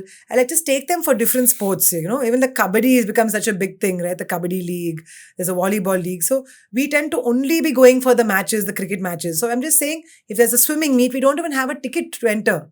Anybody can go and watch it, so go and watch the different sports. Like August of next year, the World Swimming Championships is coming to Singapore. So instead of, wasting money on just a holiday, I will definitely be taking my kids. At 10 years, they're getting to see Katie Ledecky, Right. Michael Phelps might be there to do commentary or something. You're getting to see the greats in action. And there's nothing like that to motivate kids. Like if you listen to anybody, whether it's an Abhinav Bindra, Neeraj Chopra, they'll talk about some moment which is very pivotal. Like they've met somebody or they've watched the Olympics. Could be something. inspiring. Yeah, it's inspiring. And so even as an athlete, any kid asks me any point of time, some question, random question, like, ma'am, do you swim with or without goggles? I'll always take time to answer them. How did you feel? Were you scared in the Olympics? So it makes a big difference. I know when I talk to my seniors, like Aparna Popat is a very good friend of mine. She's a couple of years senior to me. She was 10 years national champion. So even now when we meet, we have such a close bond. Like some of these Olympians that I was doing commentary with, we had never met each other before. But we are like best friends in like not even a few minutes. I'm telling them about my swimming. They're telling me about badminton, about tennis, So sports really has that power to unite. Like you've seen this, whether it's a Arshad Nadeem and, Neeraj Chopra, and even our country, the way we reacted to an Arshad Nadeem. Earlier it would be all this rivalry, the India-Pakistan. They were so proud. Indians are saying, wow, he outperformed. He was the best on the day. What a guy without as many facilities. So it's showing that our sporting audience, the whole ecosystem, we are maturing slowly, And even if you see what happened with Vinesh, the fact that she had such a tough time, everybody, if you look at her posts, Vinesh, you are a winner in our eyes. Gold is not everything.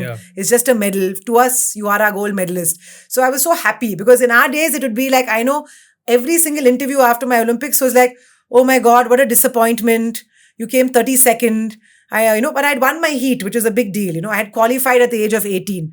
Nobody talked about that post the Olympics. Before it was like, oh wow, Nisha qualified. The second and nobody expected me to win a medal, right? It was purely about, competing and getting that experience. So it was so disheartening for me. Right. So just trying to explain to the audience, even somebody who be like, oh, we got 6 fourth places. It's still fourth in the world. Like, and when we say world, we don't mean like cricket world, like how, the famous thing about Noah Lyles. And he said, when they win the NBA championship, they keep saying they're the world champions. He's like, world champions of what, That's a famous one. So similarly, like somebody like a Neeraj Chopra, and athletics is the biggest competition, like ridiculous amount of competition. For him to win 2 back-to-back medals, irrespective of whether he lost the gold, is such a huge achievement, Was it a surprise that he didn't get gold this time? Because No, we were talking to a lot of the athletes there who are with us, and they were all saying the same thing, that Arshad Nadeem is like a freak of nature. Every coach in the world wants to work with him because he has that raw power. It seems his technique is not even 50% of Neeraj. Neeraj is a hard worker. He's passionate. He's dedicated. He's very consistent. Like he again came second in the last meet. But what they're saying is if Arshad Nadeem had to improve his technique, nobody can touch him. Right. He's just got, you can see his body as well, right? His structure. But if you look at a Neeraj, that's why there's so many, like even for me, if you look at my sister and me, she had a better physique. But for me, I just put in the work. So there's always 2 kinds of athletes. Some are born with that, innate kind of strength, that physical structure. Look at a Michael Phelps. He has size 17 feet. How many Indians have that? It's like having flippers. Yeah. Not size 17, but size 14 feet. But that's still very, very large.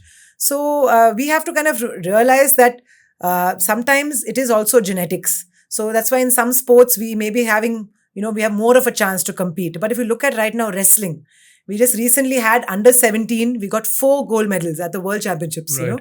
So there are some sports we need to be putting more money. If you look at our medalists, they were mostly from Haryana and Punjab. So funding needs to be going to the villages, to the smaller towns, But is there a program to spot all these things? There is. In wrestling, the good part is, the Chhatrasal Stadium where all of them train. That itself has produced so many Olympic medalists, And if you hear, it seems the facilities, like the guys, like even like Aman Sharawat, he's like staying in this small, tiny room in the basement under the stairs. So no fancy stuff. But what's different is I think their knowledge is being passed down. So Sakshi Malik will be wrestling with Vinesh, or the Sushil Kumar would have been wrestling with the younger guys. They're competing and they're feeling like, okay, I can do it. I'm competing against a world Olympic champion, a world champion. They're passing down their knowledge. So I remember this shooter Hina. She was just telling us that we need to have like something like a pool of resources. Like say, these are the learnings that I've had in my swimming career, that everybody, all the other Indians coming behind me in swimming, coming after me, will learn from my experiences. Right. But that's more of a community, right? Yeah, the players come together. But is the federation, also wrestling is muddled in a whole host of problems. But no, I don't think the federations are doing enough for sure. There is a lot of support. Yes, they are putting money. They're trying to do new initiatives.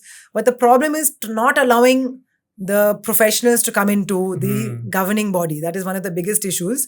If they allow that, without any strings attached, most of the people, even few athletes who are in, have some political affiliations, connections, and that's why they're in those posts. Right. So just a regular athlete like me, I want to stay as far away from a federation because I know I can't impact that much change. Like I'm impacting much more change at a grassroots level, not having to deal with politics, and, bribing people or, officials and having to bow down to all these officials. Like, we did enough of that when we were swimming. We are sick of it, You need more administrators that way. That definitely. And it's not like we don't. Like, see somebody like a Viren Raskina. He was a hockey captain of India. He's an Olympian. He went to business school. He retire to pursue... one of the things, he had also a lot of injuries. A very tough sport, which is why even when we were asking about Shrija, she said, do you know the number of injuries that once he had said he broke his hand in 3 different places. And hockey is very, very, high in terms of injuries. So I think he retired mainly because of that. But he wanted to really, be, equipped to run an organization like OGQ. So he did his, he went to the International School of Business, Indian School of Business, and he did all that just to get the knowledge to be able to run the organization well. If you're taking CSR funds from companies, to make sure that you have a good corpus, it's going to the right coaches, to the right trainers, and now they're supporting 400 athletes. And all the medalists this time, I think barring the hockey team, they don't support hockey because they support individuals. All except for the hockey, all supported by them. GSW has got like a Neeraj Chopra training with them, So it's great to see that, that public-private partnership can work. CSR funds are coming towards sports. So there's a lot of good that's happening. But the issue is we can do more if we were not kind of, in fact, held back by our federations, I would say. Right. They do stuff, but not enough. Right.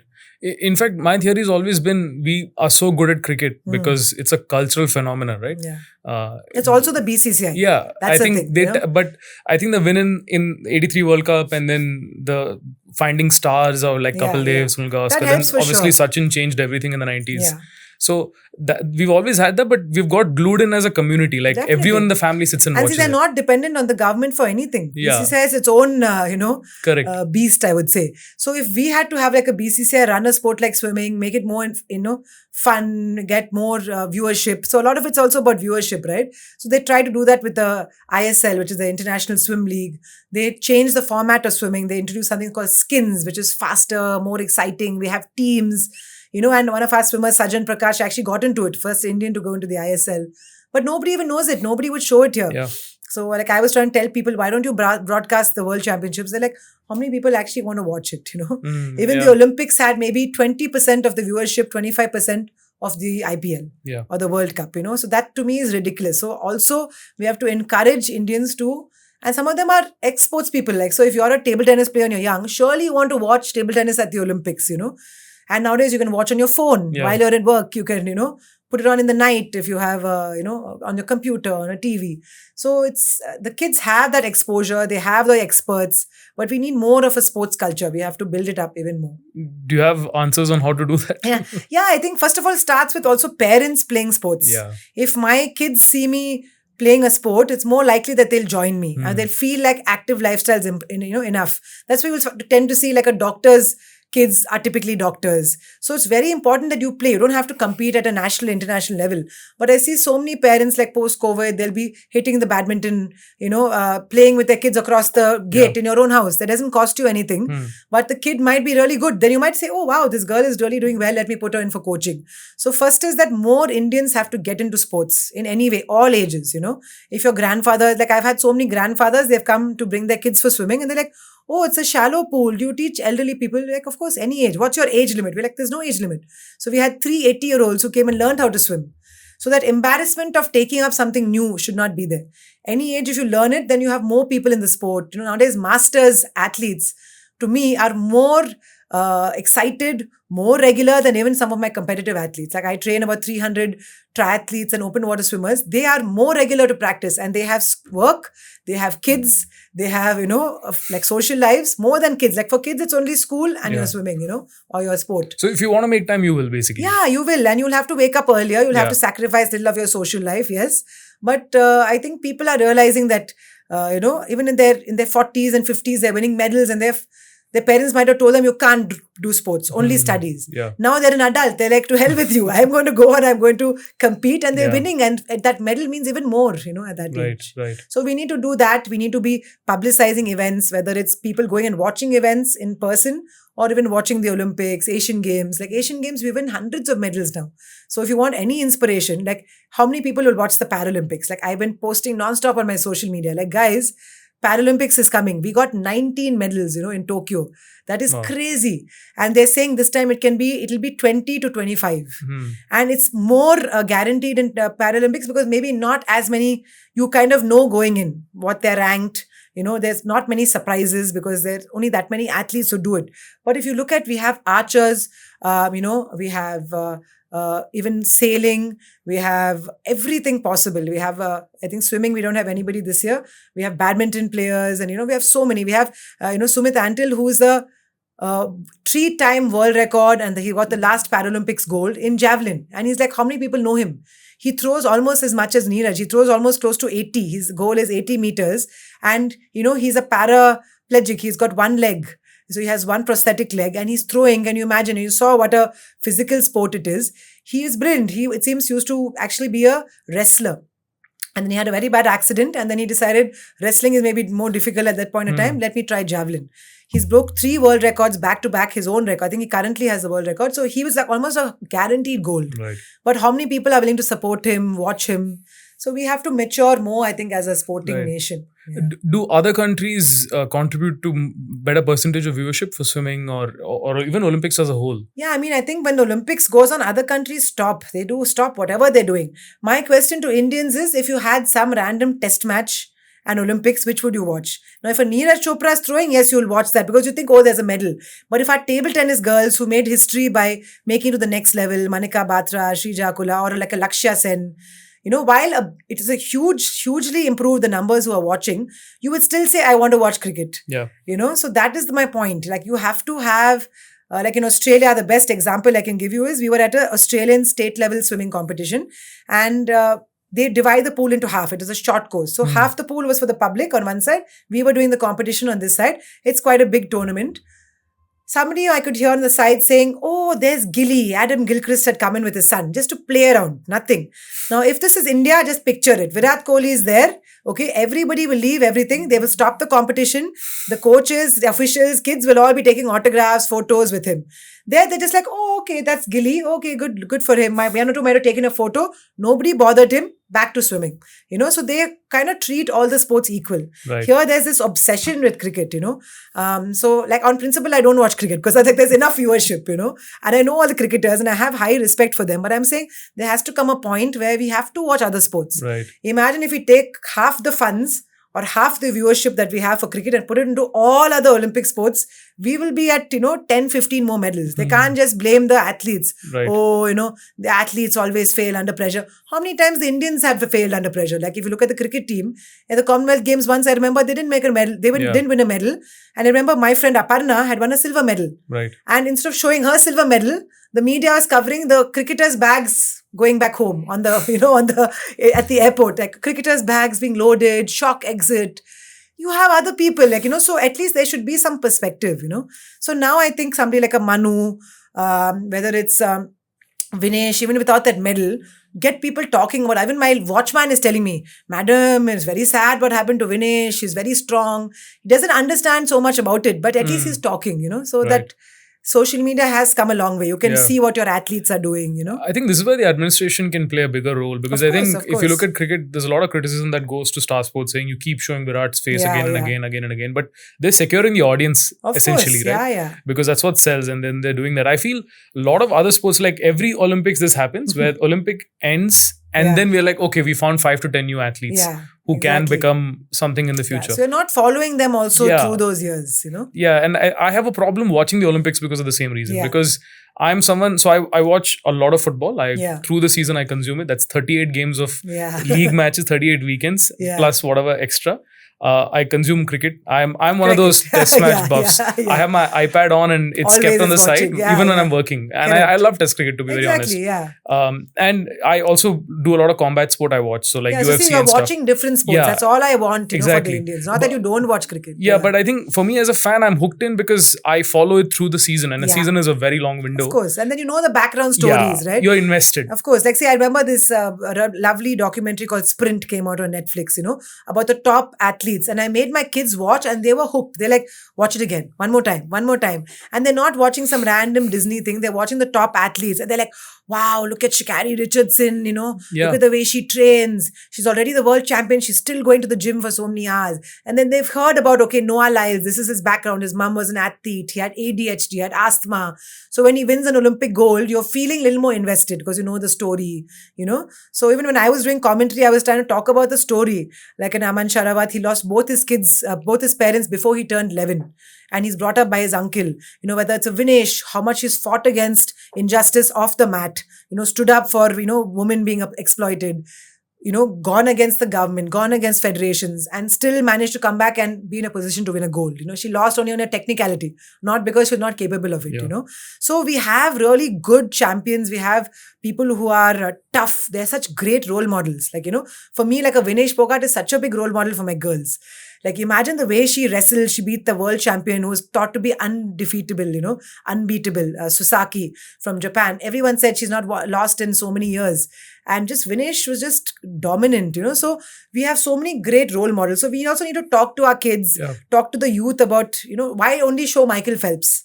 Talk about our Indian role models, So that's so important. And this is where media plays a big role. Of course, of course. Are they getting, is media seeing merit in doing this? Because often I it's think- ROI for them also, right? Exactly. So they always say cricket is our number one. Yeah. They know more about cricket. But it was nice to see, like when I went to this commentary thing, you have the professional commentators. None of them are sports people themselves. But because, like you said, they watch the sports regularly, they are able to talk and they're so excited, whether it's hockey or it's table tennis or it's swimming. Like I know there's this one commentator, he would come and tell me, I have some, trivia on swimming. Let's see if you know. Like he's so passionate about the sport. So like you said, it's more about following and everything is available online. You don't have to go into a stadium. You can just go on and say, okay, world championships in swimming. Like you were quite excited about swimming at the Olympics. Go to the earlier world championships or the Asian Games comes. Who are there? Is Panjan from China? Has he come back to win a gold? So you need to just kind of follow up. And nowadays, everything's at our fingertips. You can follow your athletes. Like the best way. Like after the Olympics, I have some 5,000 more athletes that I'm following from all sports. Because even I felt like, wow, I didn't know enough about like, I know Sakshi Malik was explaining wrestling. Like I didn't even know the point system and I was going to do commentary and, talk about it. So I wanted to know about like how many points is this? What if they pin the shoulders and she's like, that's 4 points. What she's doing is a leg attack. So it's so interesting when you learn about other sports, and it opens your mind up to so many like, wow, these wrestlers are like beasts, Like Vinesh would say after a ACL surgery, people would target her knee. Because they knew she's had a surgery. So you get so much appreciation for the sport. And so you get so excited when she's competing. I also understand a bit more, So the idea, I think, is to educate our public.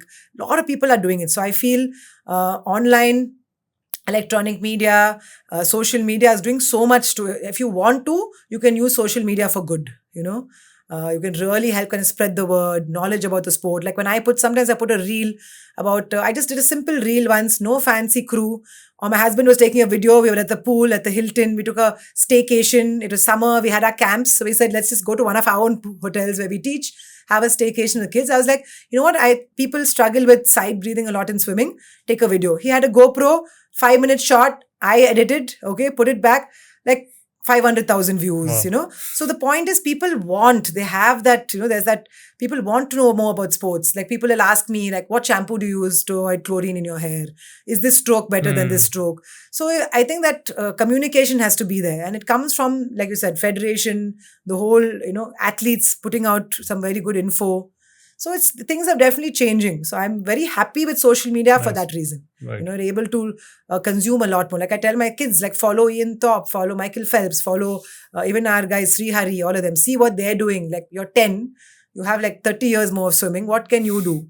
You're learning immediately from the best, you know, that way. Got it. Another question I want to ask you is about the state of swimming right now and where we are ranked internationally.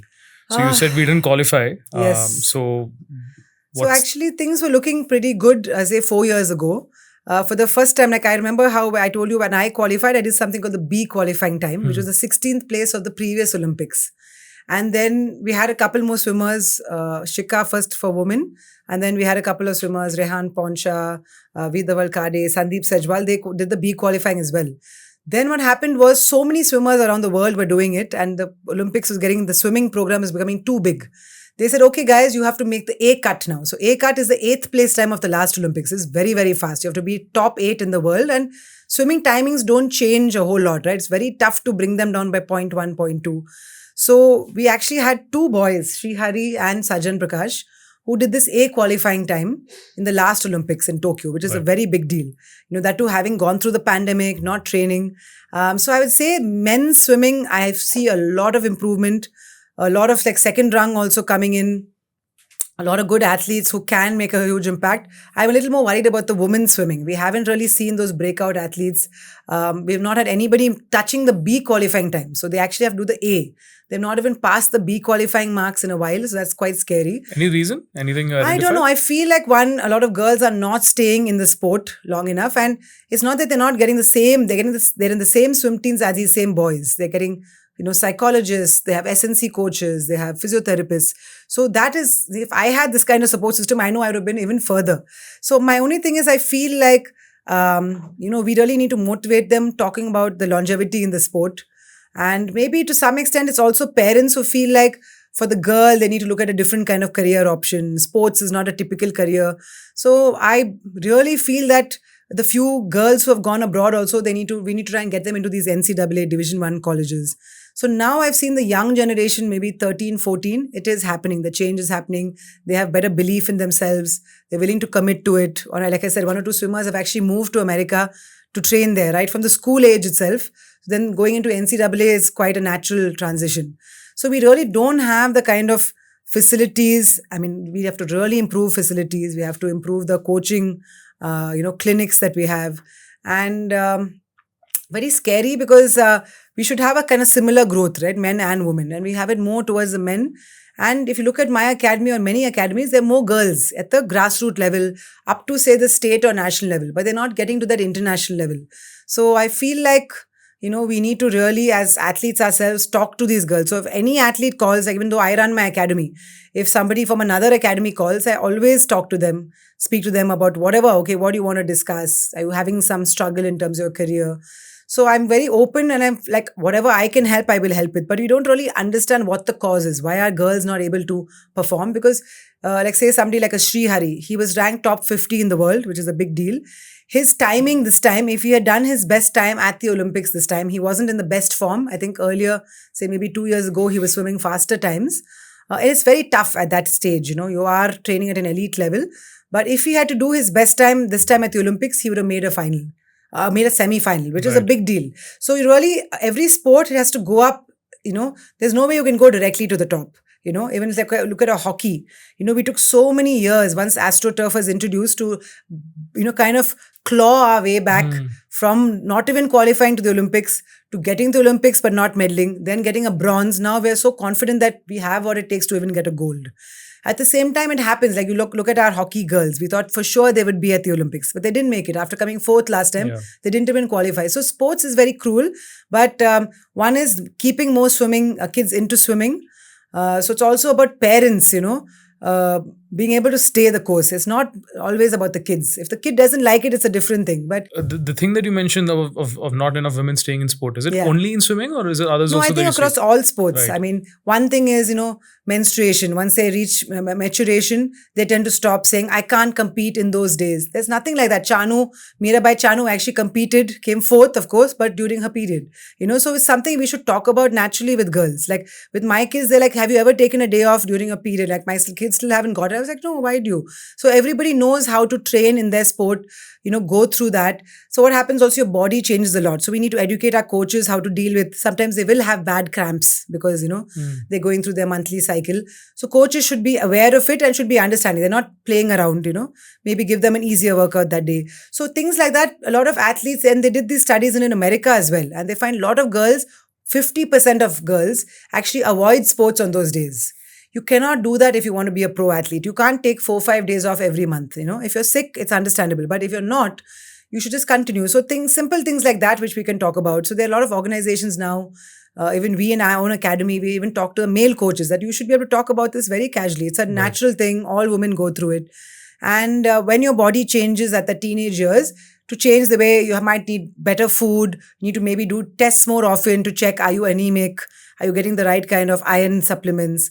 Has your body changed a lot? Maybe you have some growing pains. You need to go to a physiotherapist or work on strength training. So all those small things makes a huge difference. You Right. won't see it as much, I would say, in a sport like, say, shooting. Hmm. It is still very, very physical for sure, but maybe it won't impact you as much. Like a sport like swimming, we have a huge issue with that, Right. Girls not wanting to get into the water because they have their period. So there's so many things that we can do as people who have done it ourselves. It's just about just more information, Right. putting it out there. Are there also enough women coaches in swimming? Not enough. I mean, there's hardly any women coaches in any sport. Right. So that's another issue. Like I know even for me, and that is more like a cultural thing where when I stopped, even like my mother-in-law herself would be like, why don't you just become a physical education teacher in a school? I'm like, no, I don't want to do that. I want to open my own academy. If I go to a new pool and we are discussing financials and I'm bargaining or something, when I walk in for the meeting and the academy, mind you, is called Nisha Millet Swimming Academy, they will still look at my husband first. And I'll be like, hi guys, I'm going to start off the talks. Like, I'm going to be talking. And frankly, if you're doing a negotiation and we're playing like good cop, bad cop, I'm always the bad cop because men are not even used to it. Yeah. They presume that the women's come there to support the man who's going to lead off and it's my academy, I'm the expert in swimming. So, I think we have to change our mindset that women can only play some sports. Like, look at it. We have women fencers, women weightlifters, women wrestlers.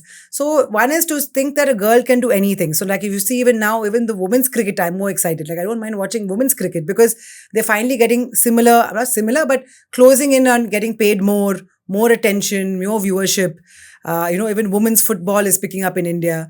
So one is letting them play a wide variety of sports, but also after they finish their competitive career, look at opening your own academy. Like I know Ashwini has it for running, Saina Nehwal for tennis, Gopi for things. We have so many athletes who are then coming back in. So even I think it's a great way of staying in touch with the sport. And I feel female coaches have a different kind of, I think we multitask better. Like even though I have, because I have kids also in the sport, when I talk to the parents whose kids train with me, I'm able to relate on a better, whereas if you don't have kids and stuff, maybe it's different. Like, my kids are struggling to sleep enough. As a mom, I will tell them that this is what I do with my kids. So I feel I have a better understanding of how I can deal with it, how I can motivate the kids as well. So I think women really need to think of sport as, okay, even if I don't make it to the Olympics, I can still stay, I can give back to the sport. You can become there's so many of people I know, like one of our top swimmers, she's now went abroad, did her sports psychology degree, she's come back and she's really helping. Like when she comes, even though I'm actually a trained counselor in COVID, when I had, nothing to do, since I had a background in psychology, I actually did a 1-year proper counseling course. But because I know these kids so well, I talk to them all the time. I didn't feel like I'll be the right person. I do some, interactions with them and I talk about the mental health and mental strength and what it entails. But when we got her to come in, she's younger than me. She could relate to them even better. She's a professional. We are loving it. Like the kids love these sessions. Like they'll tell us like, Mama, failure is not final and victory is not final either. So they'll be giving us all this gyan, but they're like understanding, like, at 10, the understanding that if I fail in my next competition, it's not the end of the world. My parents will not disown me. They'll still love me. So it makes a huge difference. I don't think we had it. Like my parents went above and beyond, but we didn't have this kind of this huge support system. So right now it all comes down also to the athletes, to really push a little bit more. They have the best of everything, really. So, all sports now over the last 20, 25 years or so, data has become the buzzword and everyone's infusing it, right? Is the sport becoming a lot more structured and templatized? Yeah, it's a lot more scientific now for sure. You can do a lot of, there's one coach in America. He's a world champion. His son was a world champion at the Olympics I went to. He was the fastest man in the world. His name is Gary Hall Sr. And he is one of the most technical people.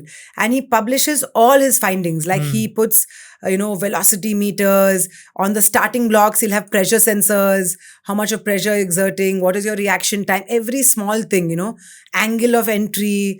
Like it's so technical now. Like sometimes I feel it's too technical, But at a younger age, I feel kids need to just enjoy it. As they get older, there's so much that they can also read. If you want to, everything is out there. Like they publish everything free of cost. And the kind of data that we're getting, like we had this one guy who won the 50-meter freestyle this time, Cam McEvoy, he's from Australia. 2 Olympics back, he came 29th. And he was number 1 in Australia, but nowhere, not even making a semi. And he was so disappointed. Instead of quitting, he's like, there has to be something I can do differently. Okay, instead of training more kilometers, it's a sprint event. I can do different things. He changed his entire swimming. Sometimes he's saying he just swims 300 to 400 meters. That's like not even 1 kilometer. But he worked on plyometrics. He worked on every small thing to do with his technique on land and in the water. He changed the way he ate, the way he trained, the kind of sets he did. He just experimented, right? He read and he spoke to different coaches from all over the world. And he comes back, literally like 8 years, or whatever later, and he wins the gold with an amazing time. And he's much older. It's not that he's young by any means. So it's just about, I think, reinventing things, reading up a lot. So coaches have to do a lot of studying. Like, is why I am not a competitive coach. Like, I run my academy, which is like a full-time job, and I'm a mom, So I have a lot. That's why I decided I will not teach the competitive swimmers, because either you do only that, either I'm a competitive coach or I run a business. You can't do both, Right. And I still do, I still teach Learn to Swim. I still teach the triathletes, I do that. I have a lot of coaching involved still, but I can't give my 100% of my time and effort. Like if I had gone like this 2 weeks, I went to do commentary for the Olympics, people would not have been coached, or if I didn't have an assistant coach. So you have to choose and you have to like specialize in your field. So if you're a competitive coach, you should be the whole day, you should be reading up, data, watching videos, there's so much of amazing biomechanics, okay, you're a sprinter, this is what you should work on, change your stroke like this. Just the swimming itself has changed so much. From the time I swam, there's so many new things that they've introduced, which we didn't do when we were young, like resistance. We swim with parachutes in the water parachutes. Resistance training is huge. We swim with snorkels, swimming snorkels to keep your head steady so you don't have to breathe much. You can focus on your stroke, your body position becomes better. So we have to, kind of change with time and learn from others who are already doing it. So it's not even that we have to pave the way. Enough people are doing it. You just have to educate yourself, keep learning. So in India, I think sometimes the mindset is, I'm a coach, I've already produced swimmers, I'm happy. Or like we've seen in a lot of the academies where the head coach is very good. Once he retires, nobody is there to fill in his shoes, So we need to impart knowledge. Again, it comes back to not being selfish. Sometimes the people that you impart your knowledge to might leave and start their own academy. It might be your competitor. But you can't go into it thinking like that, Sometimes one of my coaches, he keeps telling me, ma'am, why are you sharing so much gyan with everybody else? They'll do better than us. I was like, they might leave, even our own coaches. I was like, no, you want our coaches to be the best, to keep learning. And if they leave and they set up their own thing, that's the way it is. Everybody moves on. I actually think it's a good thing because collectively everyone's helping improve the ecosystem. The overall standard of coaching. Like I know when I started, the standard of coaching was pathetic. Now even the grassroots is improved, where I also feel like, okay, I need to do more. Like I need to do more coaches training. The newer coaches need to do more. I have to slightly up our game in terms of, can we offer something different to the kids? How do we keep them in the sport? Like I even go to each of our centers, just even if I don't coach, to talk to the kids and parents. Then some of them will come and say, ma'am, I want to go to the Olympics. Like, of course you can. Sometimes it's small things like that you can do, So just inspire the next generation pretty much. Right. Yeah. Interesting. So along with all of this that's come in terms of technology, I'm assuming even the swimwear has changed, right? And they also now, I think I was reading up on something and there was a specific Speedo swimwear which was banned. So like, tell me about that. I found that very fascinating. Yeah, in fact, the first time we even heard about it, earlier they would say wear a small tight suit. So if your normal size is say a 12, you'll wear a size 10 for competition. That was the only thing we had in terms of, for competitive swimwear. Then just before I went to the 2000 Olympics, they came out with these full body suits, and we always wear like hardly anything in the pool, but suddenly now you're covered up from ankle right up to wrist. And the idea of it was compression, right? So using compression so that it maintains a lot of that muscle tension, that energy is not wasted. And now it's changed so much since then. So I was one of the first few people, along with all the Olympians, Speedo gave every athlete a Speedo suit, which I couldn't afford. Right. I luckily had an Adidas sponsorship or something at that point, and Adidas sent over a full length suit. So I was able to wear it. But to get a Speedo suit, which is one of the biggest brands, so they had something called fast skin. They were trying to look at the skin of sharks and how do we kind of, make that similar to what is happening with the athletes. And we do things like we shave and we taper and stuff. So like you'll see men shaving their hair fully. We shave our body hair so that there's no friction, less friction, less drag. So now the problem is that there was so much money put into, the R&D in terms of brands like Speedo, Arena, T-Wire, all the big names, they came up, Speedo has something called Aqua Lab. They came up with this fabric, which was not actually fabric. It was not what they call textile. It was almost like they use some kind of space age stuff. Like literally you pour water, it just slides off, which is great for swimming. But the problem with that is suddenly when athletes started wearing that, first of all, it was so hard. It is not soft and pliable like everything. You have to wear special gloves. If you don't, you'll get cut. And it take 2-3 people to put these suits on. Very, very expensive. But the thing is, if they started swimming with that, I think we broke 45 world records were broken in some 8 months. Then it became so ridiculous that timings had taken 100 years to improve, are improving in 7-8 months. Then the International Federation said it's becoming too scientific. It's not about the sport anymore. It's just about who has a more space age kind of fabric. So then they banned them all. And they said no non-textile suit. They has to be lycra, nylon, whatever in your fabric. They have to be certified, sent over to the federation. They'll check it out. And also they said for boys, you can only wear, hips, just the knee suit, what we call, up to the knees. With women also only sleeveless up to the knees. So it's very strict now, only so that they don't want everybody to be on the level playing field. Because what happened is those records that were set then, still not being able to be broken. Some of them are still standing even today, which is like a good maybe 20 years later. So that's the problem, right? So technology, while it's great, it has to be done in steps, So I think the federation was good about banning it throughout. Now you have to send your swimsuits, get that approval from the International Federation. And definitely it helps. But the funny part is you can only wear these suits 2 or 3 times. The compression is so much, the suit comes like this. So by the time you expand it, and it takes a long time, like it takes us 40 minutes to put on a suit sometimes. You actually have helpers for the World Championships. They have people helping them put on suits, Wow. So like technology in swimming is huge because you're in a different medium. Like you'll see on the track, not so much. Like they have a suit. Obviously the spikes are, top of the line, but not as much. I think in swimming, it really makes a big difference. They compress some parts of your body. And the idea now is to be like a tube. So water will just go this way. It's not earlier, like your hips would be like this. Now they would compress the hips more. This part would be less. The chest would be allowed. So you'll almost be like this in the water, Got it. So very technical, but it's helped for sure. And of course, I don't believe younger kids should be using it. So like my kids are 10. Some of the people winning medals in their competition were wearing those tech suits. I was like, no chance in hell. It's not about the money. It's like start earning it. You don't need at the age of 10. You need better stroke mechanics. Work on those things. So when you're at the national level, you're aiming for national goals and all, we look at it. But not at a state level, district level competition. You're wearing like 30,000 rupees swimsuits. It's really not needed, So there's a time and place for everything. Our elite athletes should definitely be getting the top suits. So we really need in a sport like swimming for all the brands to start doing this, When COVID hit, everything stopped. Like all these guys like Sri Hari and Sajan lost all their sponsorships. So Indians definitely have a tougher time dealing with funds and stuff. But because they have these, most of them are private organizations, they're able to do better. Very interesting. So this is almost like doping then, right? Yeah, like almost. It's as crazy as doping. I think everybody was wearing the suits, but just that the timings just improved too much. So even doping now, it's very, very strict. Like I was telling you how I don't drink coffee because even caffeine was banned when I was swimming. So I think that is very good. Like the kind of out of competition dope testing, so many athletes have tested positive. And it's at least one thing I'm very proud of is whatever I did in my career is without any kind of performance enhancing drug. So I was so careful that even if I have a fever 1 or 2 days before, you have a list of banned drugs, you will go and check. Like even a paracetamol, I would check, like is paracetamol allowed, and if there's anything, like my sister's an asthmatic, she needed an inhaler. She had to get a doctor's prescription test to show that she was an asthmatic. She's not taking it just to improve her lung capacity. So it's very important. Like you heard of a Maria Sharapova. She claimed it was some kind of, her dope test. She had a positive test. No, it was some. Nowadays, everybody gives that medication in advance. So you want it at the end of the day to be a level playing field, at the end of the day. Yeah. True. And is it easy to get away in swimming if you do dope? I mean, the Chinese are doing it. They're the most notorious in the sport of swimming. So right now we had one standard performer called Pan Zhanle who won the 100 meters in a crazy time.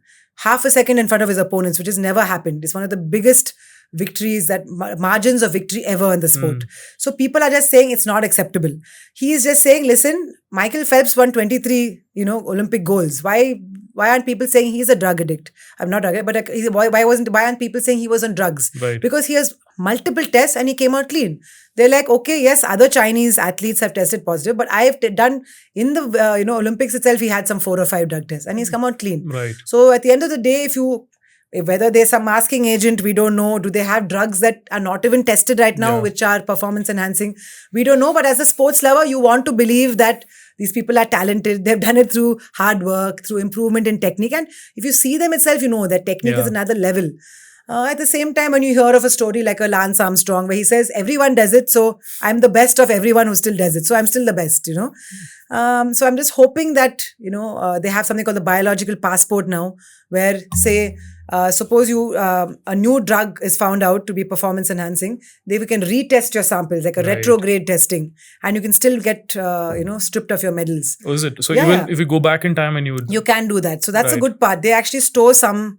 We always give 2 samples, blood, urine samples. Typically, if your first sample is negative, they used to throw away. Now they actually store that. At least for the top athletes at the world level, they store those samples. Right. So they can, like say 6 months from now, you've come, there's some new wonder drug that's been discovered in someone's system. They can retest your samples.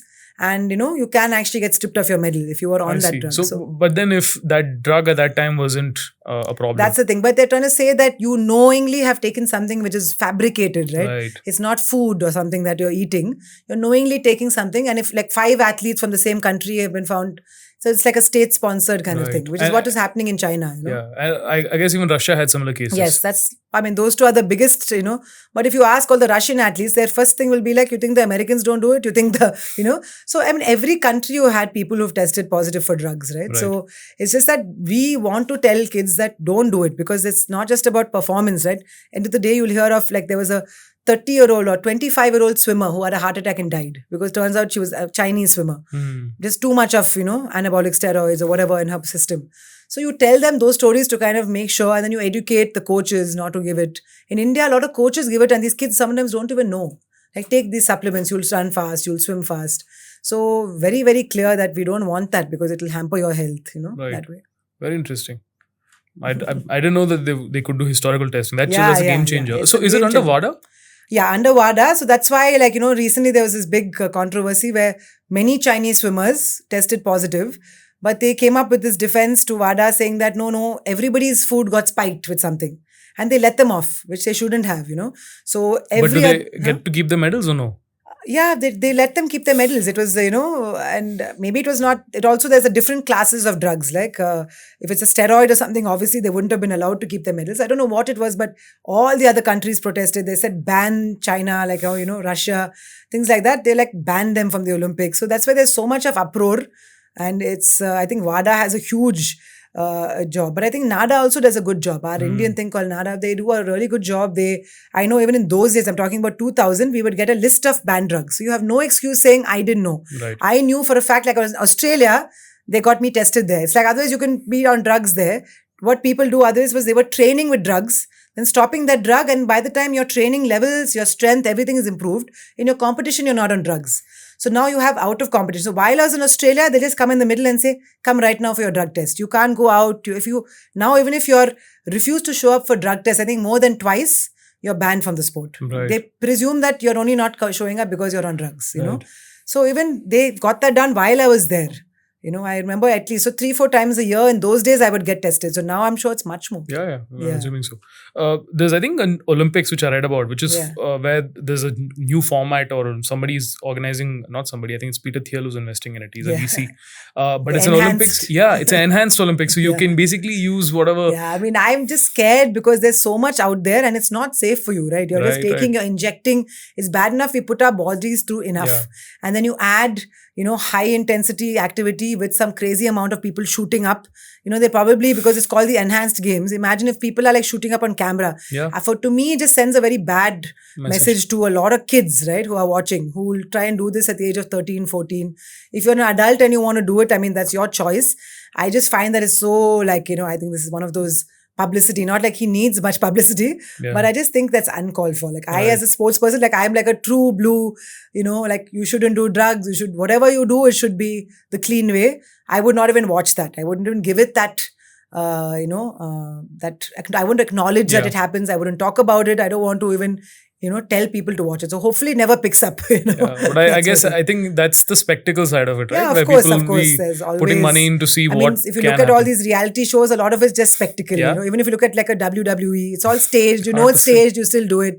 So I mean, I'm sure people will watch, but as an athlete, I would not watch. Like Right. for me, it's like I don't want my kids knowing about it. I don't want them to grow up thinking taking drugs is Makes okay and sense. it's a cool thing. Oh, this guy won an Olympic gold or world gold, but he's on so many steroids. Yeah. Just so many health implications. True, That's the very issue. true. Yeah. But the thing with doping is there's always some form of a loophole, right? Definitely. And even the latest controversy with Imam Khalifi, right? Yeah. It was like there was one federation coming out and saying no, she's a biological male, Yeah. and then Olympic committee saying no. It's such a chaos, basically. Yeah, it is. But I'm assuming that kind of a scenario would be more prominent going forward. So I feel instead of doing an enhanced games, you do something for transgender athletes who have had that switch.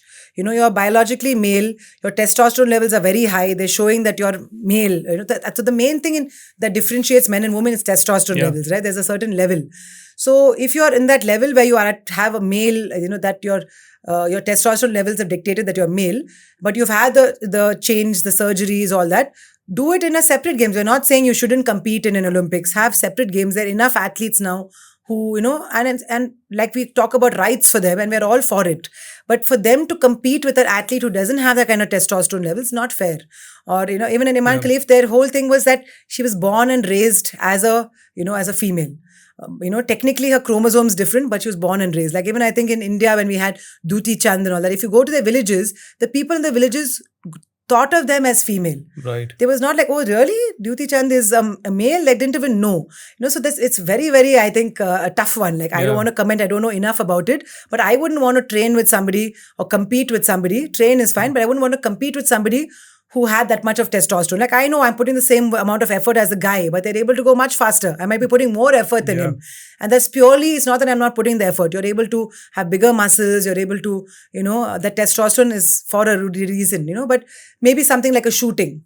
If there's no big change, or even like a sport like chess, it wouldn't make much of a difference, But in a lot of things, any kind of physical sport where you have to put in terms of power, in terms of strength and stability, I don't think it's fair. I think you have a separate category for them. It can happen at the same time at the Olympics, but it shouldn't be a joint thing. So with Iman Khalif, I don't know the exact details. I know that she has participated before as a woman and had no problem. And like they said, the passport says she's a woman. So it's a tough one. Yeah. And also I think she's from Iran, right? And that's a country anyway you can't represent. That's the thing. So it's very, very tough. But I know in swimming we had something called Leah Neal. It happened, as a male college swimmer, he was just average, 6'2" or 3, and then came into the women's category, had all the, the sex change surgeries, and then competed with women. And he was lapping people who were typically winning, right. And they were so far ahead. And then everyone, they said, we have no problem with them competing in a different category, not in our category. It's not fair to women, which is true. I mean, why stop banned drugs, right? Why stop women taking testosterone? You can easily do that. And then allow people who have more testosterone than you, compete in the same thing. So that's my logic. I mean, I have nothing else. I mean, I'm all for LGBTQI rights. I have so many friends. So many of them are athletes and very good. But when you are competing in a different category, then it's difficult because it makes a huge difference. As an athlete, you can tell that. Like I've swum alongside men for so many years.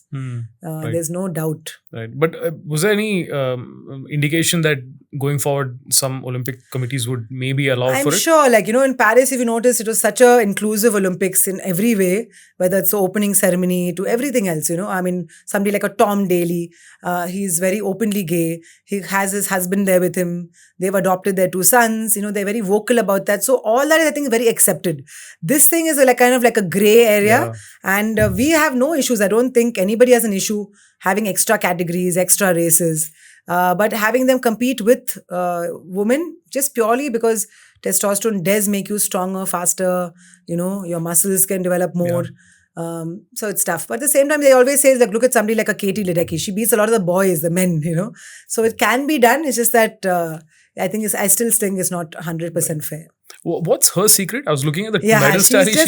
And she's kind of like, when she did testing, Katie Ledecky, they said she was remarkably unremarkable. That is what the actual US Olympic Training Center said. She's not very tall, lung capacity is not great, doesn't have, I mean, she's still 6 feet something, that's tall, but nothing crazy that other athletes don't have. But supposedly just her work ethic. She loves the pain. She loves to train. She does things other people are not willing to do, sometimes 7 sessions a week. And you need that for an endurance event, right? Because she's doing the 1,005. That's why she has the top 20 times in the world. Nobody's even close. Sometimes you want this person to challenge her, So in the middle distance, people have beaten her, not in the 1,500. So she's just what they say is her capacity to mentally also withstand pain. One is the physical part of it, you can train through that. But mentally, when your body is like giving up to push, like she's able to maintain her pace for 1,500s, at the same thing. She's like a machine, and she's like such a sweet girl, no attitude. After being one of the most decorated, after Phelps, she's the greatest swimmer ever. Yeah.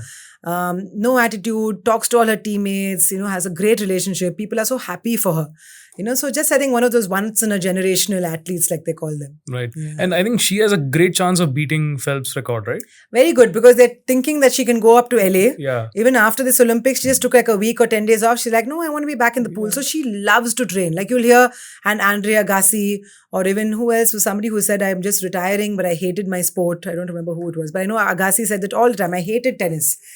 She loves it. She's like, I just want to be swimming. Even if I'm not competing or not training for an Olympics, I'll still be doing workouts. I'll still be in the pool. Right. So for me, that's very inspirational. Like you're talking about the process more than the medals, because she's so strict about her diet, her training, and she beats everyone. Like she's beating the men most of them. They're like, we're scared to swim with her, So. And she's 27, I think. Yeah. So she easily can do another Olympics. It's just whether she wants to or not. Like it's very tough for people to catch up to her. And she has a few people now, but she would love to do this in LA, right? Your home Olympics, you saw the French, the kind of crowd support. It's great to do it in your own Olympics. Yeah. So I hope, next year I'm away for the World Championships with my kids. I really hope they get to see her in person. At least see her in the flesh swimming. That's like really, and she has a very different stroke. She uses only upper body, doesn't use her legs much. Just mental strength and just the way she trains. Right. Interesting. So typically, what's a time shelf life for a swimmer? What age do they? I say like mostly people are going to their mid-30s now. Yeah. But we had a few athletes who like Dara taught us even in my Olympics, 38, 40 who won medals. Quite a few 40-year-olds now who are competing and winning. Is that considered remarkable? It is, but now you'll see them mostly in a sprint event. So if like a KT is able to do it in a long distance, it's much, much more of a big deal. Right. Sprint typically is more about, just muscle mass. You can do a lot of dry land training like this guy Cam McAvoy. We have a lot of athletes in their 40s who won sprint medals. But in the longer distance, typically you're taught that, your younger age group, say 14, like a Summer McIntosh, she's only, I think at 14 she had won medals, now she's 17, 18. She would also probably retire at 24, 25, being a long distancer. That's why KT is so remarkable. She's not slowing down and she's not maybe at her best. She's still not broken her old world records like this year. But she broke an Olympic record. She's still, competing at the highest level. So what's the prime? What age I would say up to about 35 is the prime. 20 to 32, 33 would be most in terms of world records. This time we had a lot of 24, 25-year-olds. Right. Even if you see our athletes, a lot of 24-year-olds winning medals. Manu and Sarabjot and, Swapnil, all of them in their early 20s. Got it. So that's a good sign. Very interesting. So you now have an alternate career also, right? As a media professional. Yeah. Is that something you're taking seriously, or was that something always part of the plan? Or was that? No, I think I just like to do something different, which kind of scares me because it's not that easy to study up about different sports. Like obviously, if you ask me to talk about swimming, I can talk with great certainty, but not about, a sport like sport climbing or, even tennis or something. Even if I've watched the sport, to talk as an expert is quite difficult. So you have to study up, you have to talk to the people who are part of the sport. So it was wonderful because we had Olympians from different sports. So they would give us inside information, talk about technique, what is the difference, why is this athlete so good, little bit about the gyan, about the game. And for me, I think it's just about challenging myself to do something new. And like my husband said, finally, you talk so much, so you're putting all your excessive talking to some good use. But mainly, I think the idea behind all of us coming on camera and doing this commentary was to inspire kids and the youngsters, or even the general public to watch more sport. So we tried to not just give stats, but to give you a little bit about their background, something they've overcome. The fact that maybe 2 Olympics, Vinesh didn't give up and she came back and she's done so well, So things like that, just to bring across the human stories and to tell them if they come 4th, it's not the end of the world. It means we're moving up. At some point, I remember in 2000, we got 1 bronze. That's it. Here you're getting people at almost at the medal. They're losing by a narrow margin, and they're all human, right? While we have to introspect and say what can we improve, mental strength can improve, this, that. Still, we should be proud of those fourth place or anybody who went, even going and qualifying, setting the benchmark like a Lakshya. We know he could have got a medal, but even getting to where he's the first guy to go to a first Indian male to go to a semi-final. That's also huge, it's a landmark. So I celebrate all those achievements also, not about only medal, That's where, like in America, how many fourth places they would have had. But because they got so many medals there, nobody talks about it. But it's not that they don't give funding to those people. It's not like they say, oh God, such narrow misses, what losers. Right. So that whole, that dialogue has to change in the Indian media. Like as sports people and as people who run the federations, everyone is thinking, how can we make it better? How can we convert those fourth to third? But as the general public, you should just be supporting your athletes. That's your only job. Right. It's not to be armchair critics of a sport that you don't know anything about, Right. So if you're like, as a swimmer, if I had to say, I think our swimmers could have done this, yes, I have some knowledge. I still don't know their personal stories maybe. But for the other public, it's about go support your athletes, local athletes, watch sports and support them even if they don't win. It's because next time, like the number of people who laughed at Manu and criticized her, oh, she was world champion going in and people talked about her. She actually had an equipment malfunction and the insiders are saying the way she performed in the last Olympics was fabulous. She had no chance. She had half the amount of time. She shot that well. So at that time itself, they knew that she will one day win a medal. Right. But the Indian public, she's useless. Shooting didn't win in 2 sports, 2 Olympics, 3 Olympics. Why are we paying so much money? And it's not even your money, right? Yeah. It's like corporates are giving it, this, that, CSR funding. So you need to stick. Luckily, federations and the other academies, they kept that money and the funds to the shooters. And you saw shooting won so many medals. You can't just lose hope. Badminton, okay, no medal this time doesn't mean you don't support, Do you draw that line between like when you're on as an analyst, for example, being a pure analyst versus someone who's played and then now is analyzing? No, I think I want to tell people that I've played, so I know more, not more than you, but I can understand how Vinesh feels. Like we were talking to a guy called Joydeep Karmakar. He got a 4th in shooting. So when he told us and we got kind of tried to tell his story also, we're still giving back to sports. You guys should do it. So I want to, of course, tell you about the sport, but I also want to give you my experiences. Like I was talking about how I only aim to go to the Olympics. I never believed I could win a medal. Right. But if now as my kids, if they see Manu winning 2 medals, they're like, of course, Manu, Auntie Manu, she's won 2 medals. I can do it too. So it just gives you that belief. So our role is to kind of highlight that things are changing. It's important that kids watch the Olympics. They learn the stories. They start following their social media pages. They learn about them. So I thoroughly enjoyed being an anchor, but I don't think that's something I'll do all the time. It's very tiring. It's very challenging. I mean, you think it's easy and it's very glamorous. It was actually a lot of hard work. But it was so nice also to have that in the environment, right? We're all watching it as Olympians. So the kind of energy levels is crazy. We were feeling more tired watching and commentary than actually competing in the Olympics. It was so emotional for us, that way. Got it. Are there things that you sort of do in terms of, say, to overcome? A lot of athletes, for example, aren't gifted enough from vocabulary sense, aren't they're not analytical, like probably like, they haven't had the childhood that you had where your father was pointing out and giving you tidbits that probably wouldn't see. But a lot of them, as a function of which, then don't progress into that route, right? But then if you look at it, vocabulary communication is also important if you go into coaching, of course, or if you go into, say, if you're going to give talks at leadership summits. That's one thing. I think the parents have to push the athletes out of their comfort zone. To like my dad, from the time I was 13, 14, I was chief guest at sports days, of people much. Sometimes I'm going to school sports days. I'm still in school myself or in college, But he would push me and initially he would help me write out some basic points of what I'm going to talk because I was quite nervous. After a while, like now I never ever write anything.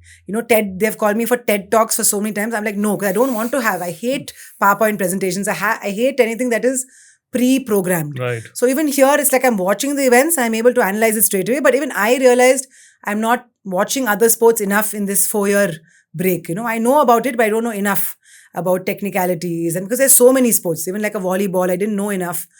So I think one good thing is people do media training a lot now. where top athletes, at least at the junior national level, whether it's your own parents or your coaches or even other groups like this, one of my friends runs something called Baseline Ventures. Right. They manage everybody from a Sri Jesh, all Yeah. that. They do a lot of media training, talking to anchors themselves. How do we come across on media? What do we say? How do we get across our message well? Like sometimes if they're not comfortable in English, they can switch to Hindi. But you want to be able to speak in a language where you can get across your feelings. So I think it's a very good option. Like in cricket, they do it very well because they see a lot of ex-cricketers. So nowadays, younger kids also like, okay, I can become a commentator, and then they're trying to watch more so they can understand more, they can talk about it more. So it's all like a vicious, circle. You have to kind of watch more of the sport, learn about it more. And a lot of it is confidence. So like, I think all of us in the Olympic commentary, none of us, maybe one or two have done it professionally. All of us, this is the first time or maybe second time max that we're doing it. We don't do this through the year. One that comes across is the passion for the sport, but also just that the confidence that sports has given us, that we can, if we mess up on camera, like once I was talking about Nikola Jokic, one of the top basketball players, and I don't know why, and I watch basketball all the time. I said, and we are all used to seeing him in the Miami Heat, and I continued talking. And in that moment, I didn't even realize. And later, I'm like, did I just say Miami Heat? Like, what is wrong with me? But I just, as a sports person, I realized it's not a big deal. It's not my sport. It's not the end of the world. They would have realized, okay, she's wrong. And so many times even commentators, professionals say, oh, sorry, I meant this. So you have to understand it's not at the end of the world. You're self-confidence enough. So talking to the camera is a lot about that. Like the first few days, I remember I was a bit shaky. Like, on camera, I seemed okay, but I was a little nervous, little jittery till I started relaxing, and we had very short times. Like in your ear, they'll be saying, keep it short. And I don't keep it short, as you can see.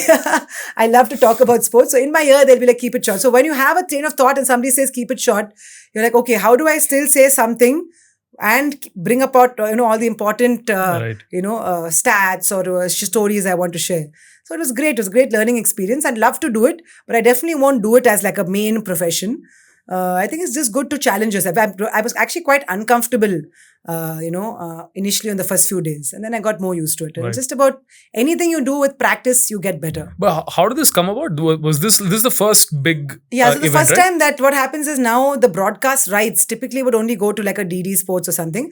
The first time these guys, the GO has got the rights, the broadcast rights, and they had very ambitious plans. And I should say they've done a very good job because they had dedicated feeds, which has never been done before. So you can go onto your app and you can say swimming, and even if the world feed is not showing that, if their main channels, are not showing that, you can see the entire swimming thing, you can see every single sport that was going on. So that was really great. It's just that they also, I think, were learning. So they will obviously improve with time. And for us, it was just when they contacted us, they said, we want people who have been in the sport and also who can speak well. So they obviously have checked my social media out and the fact that I do reels and I talk to the camera and I'm quite confident. And they are very clear from the beginning that you will have to speak on other sports. Whereas sometimes, like I remember Vijayendra Singh, we all know him and love him, he's our boxer. He went on to one of the first shows and then they asked him about some other sport. He's like, I don't know. Then later they had to say, sir, you have to read up a bit also, He's like, okay, but just tell me in advance, then I'll do my homework. So the one good thing I think about all the athletes there is, we understand hard work. We didn't go there like a holiday, right? So the entire time we were there, 10 hours, we were sitting and watching sports, writing down notes, learning about new rules, asking, if you don't know something, ask somebody who knows more than you. So it was a lot of hard work. So people see this glamorous side and they think even anchors, it's a very tough role to have somebody in your ear. They change things, in the middle. They'll say, okay, we're going to this sport instead of this sport. So you have to be calm and also you have to have that confidence. That's the only two things I think. My takeaways. Yeah. So, do you have enough commitments with Geo now to keep you busy through the year? No. So I'm just, this is purely for the Olympics. Like, unfortunately, with swimming especially, they're almost very rarely televised. Maybe Asian Games, Commonwealth Games, if they get the rights. But unfortunately, there's not much chance of commentary for swimming in India. Other sports, definitely, if they want me to come, I'm happy to speak on other sports. So yeah, if they call me, I'm happy to go. But at the same time, my priority is my academy, my kids. Already my kids are at the age where they'll say, fine, go spend time with your swimming children, not with us, So they obviously want, and they're at that age where they want their parents around. So I want to be around. So my priorities are very clear. This was a big enough deal for me. And, I felt like it'll be a great thing even for the public to have people who are passionate about sports doing commentary. Like I remember once when Abhinav Bindra won his medal and if the commentator was not even excited, I was screaming and jumping. It's the first individual Olympic gold ever. And I'm sure he might have been, but it didn't come across that way. So I feel sports people bring that extra element. Right. Why all the cricketers have been so good is that they understand the sport, yes, but there are enough of these analysts and all who actually understand the sport very well. But the difference is that you've lived in the shoes of these athletes. So you understand, you can bring that element of emotions. So we kept telling the team at Geo that we want to highlight more of the emotional parts of it. Even the ones who didn't win medals, but there's a pregnant lady doing archery. There's somebody being proposed to. So they were really great. They were like, yeah, those stories are touching us. So I think they did that well. They covered the emotional part, whether it's He Bing Zhao, she held the pin of Carolina Marin, who she beat because Carolina had a good chance. She was leading and then both her knees, she had very bad issues. She had to pull out injured. So when she went up to get her Olympic medal, she carried her Spain pin, of her opponent, which is very it just shows you about why the Olympics is such a big deal. Why people make such a big deal. It's about all the stories more than the medals, Very interesting. This has been crazy. I have one last question to ask you, which is if a young child, say 8, 9, it could be for the parent or for the child, but if they want to go pro and then compete and represent at the Olympics and the World Championships like you have done, what are probably the 2 or 3 things that they really need to focus above everything else? So I think first thing is not to let them burn out. So don't push so much. At 10 years, the kid who's winning sometimes may not even be in the sport at the age of 20, 25 when they're peaking. So make sure you're listening to the coaches, listening to other people who have gone before, taking advice from them and going at a slow pace, right? Not burning the kids out. Number 2, make sure your child actually wants to be in that sport and not wanting to play some other sport or not even be in sports. It has to come from the child. So it has to be their choice whether they go to training, whether they take a day off, whether they quit the sport. And of course, nowadays if you have the money and you have the resources, do everything possible in terms of diet. Like I remember the nutritionist telling us, it's not just about your child eating better, but also just for growth, just as a girl. She needs to have certain calories. So if you're competing and training at a high level, you need to have even more. So, you think about taking help from all these experts. We didn't have that. So I know that if I had that, I could have gone even further. So get that full, village of your supporters, number 1. I think another thing you can think about is also not making competition the be all and end all. Talk more about improving their timings, improving their performance. Like in swimming, it's very easy. Did you do a best time? Yes. You came last. It doesn't make any difference. You improved by 10 seconds, right? That should be the goal. Then if they're able to handle that defeat, like it's not exactly defeat. If you've still done a 10-second PB, in 10 years time, maybe you'll be winning that gold medal or 5 years time. So put that into perspective, right? It's tough, harder said than done. Even sometimes I want to tell my daughter, like, you could have won that medal, but you need to kind of support more than preach. Like, even though I'm an athlete, I know what I'm talking about. I have to hold myself back. Like, I need to do this much. That's all they need at this age, And the last thing is to be present. Parents coming in and watching their kids makes a huge difference. And I think coaches should allow the parents to come in. Like we are very clear in academy, you're allowed to come. Some of them don't, but we want them to come to see their kids. For us, it's also an additional level of safety at a beginner level. We want more eyes on the pool, even though we have lifeguards and we have all our safety measures in place. But I feel my parents coming to my practices made a big difference to me. If they say, why are you so sleepy today? And you have homework, you should be doing it. If you come and you see your daughter just did a 10-kilometer workout, they can just about get out of the pool. You'll say, okay, forget the homework, sleep. You need sleep more than you need homework. Do it in school tomorrow. So they have a better understanding, So go to your practice, not every day, but 2-3 times a week. Right. Support your kids by being there. That is your only role as a parent, that way. Great top 3. Oh, Perfect. Great. Super. Thanks so much. Yeah. Thanks a lot for me taking time out and doing this. I think I thoroughly learned so many technical bits about swimming, which I, to be honest, never even paid attention to. It was great that people are asking all these questions and people wanting to know more about a sport like swimming, which is typically not that popular, in India. But just that excitement about sports is what makes us really happy. Yeah, indeed. And I think that's the key for people to get into more, learn more sports and like to even watch them actually. Yeah, for sure. If you understand technical details, then you're hooked. Yeah. So happy to do my bit, and I wish you all the success in the broadcasting journey as well as in the coaching bit, also with your daughters. I Thank you so much. They also get to the top level and hopefully they also are in the Olympics. For sure. Thank you so much.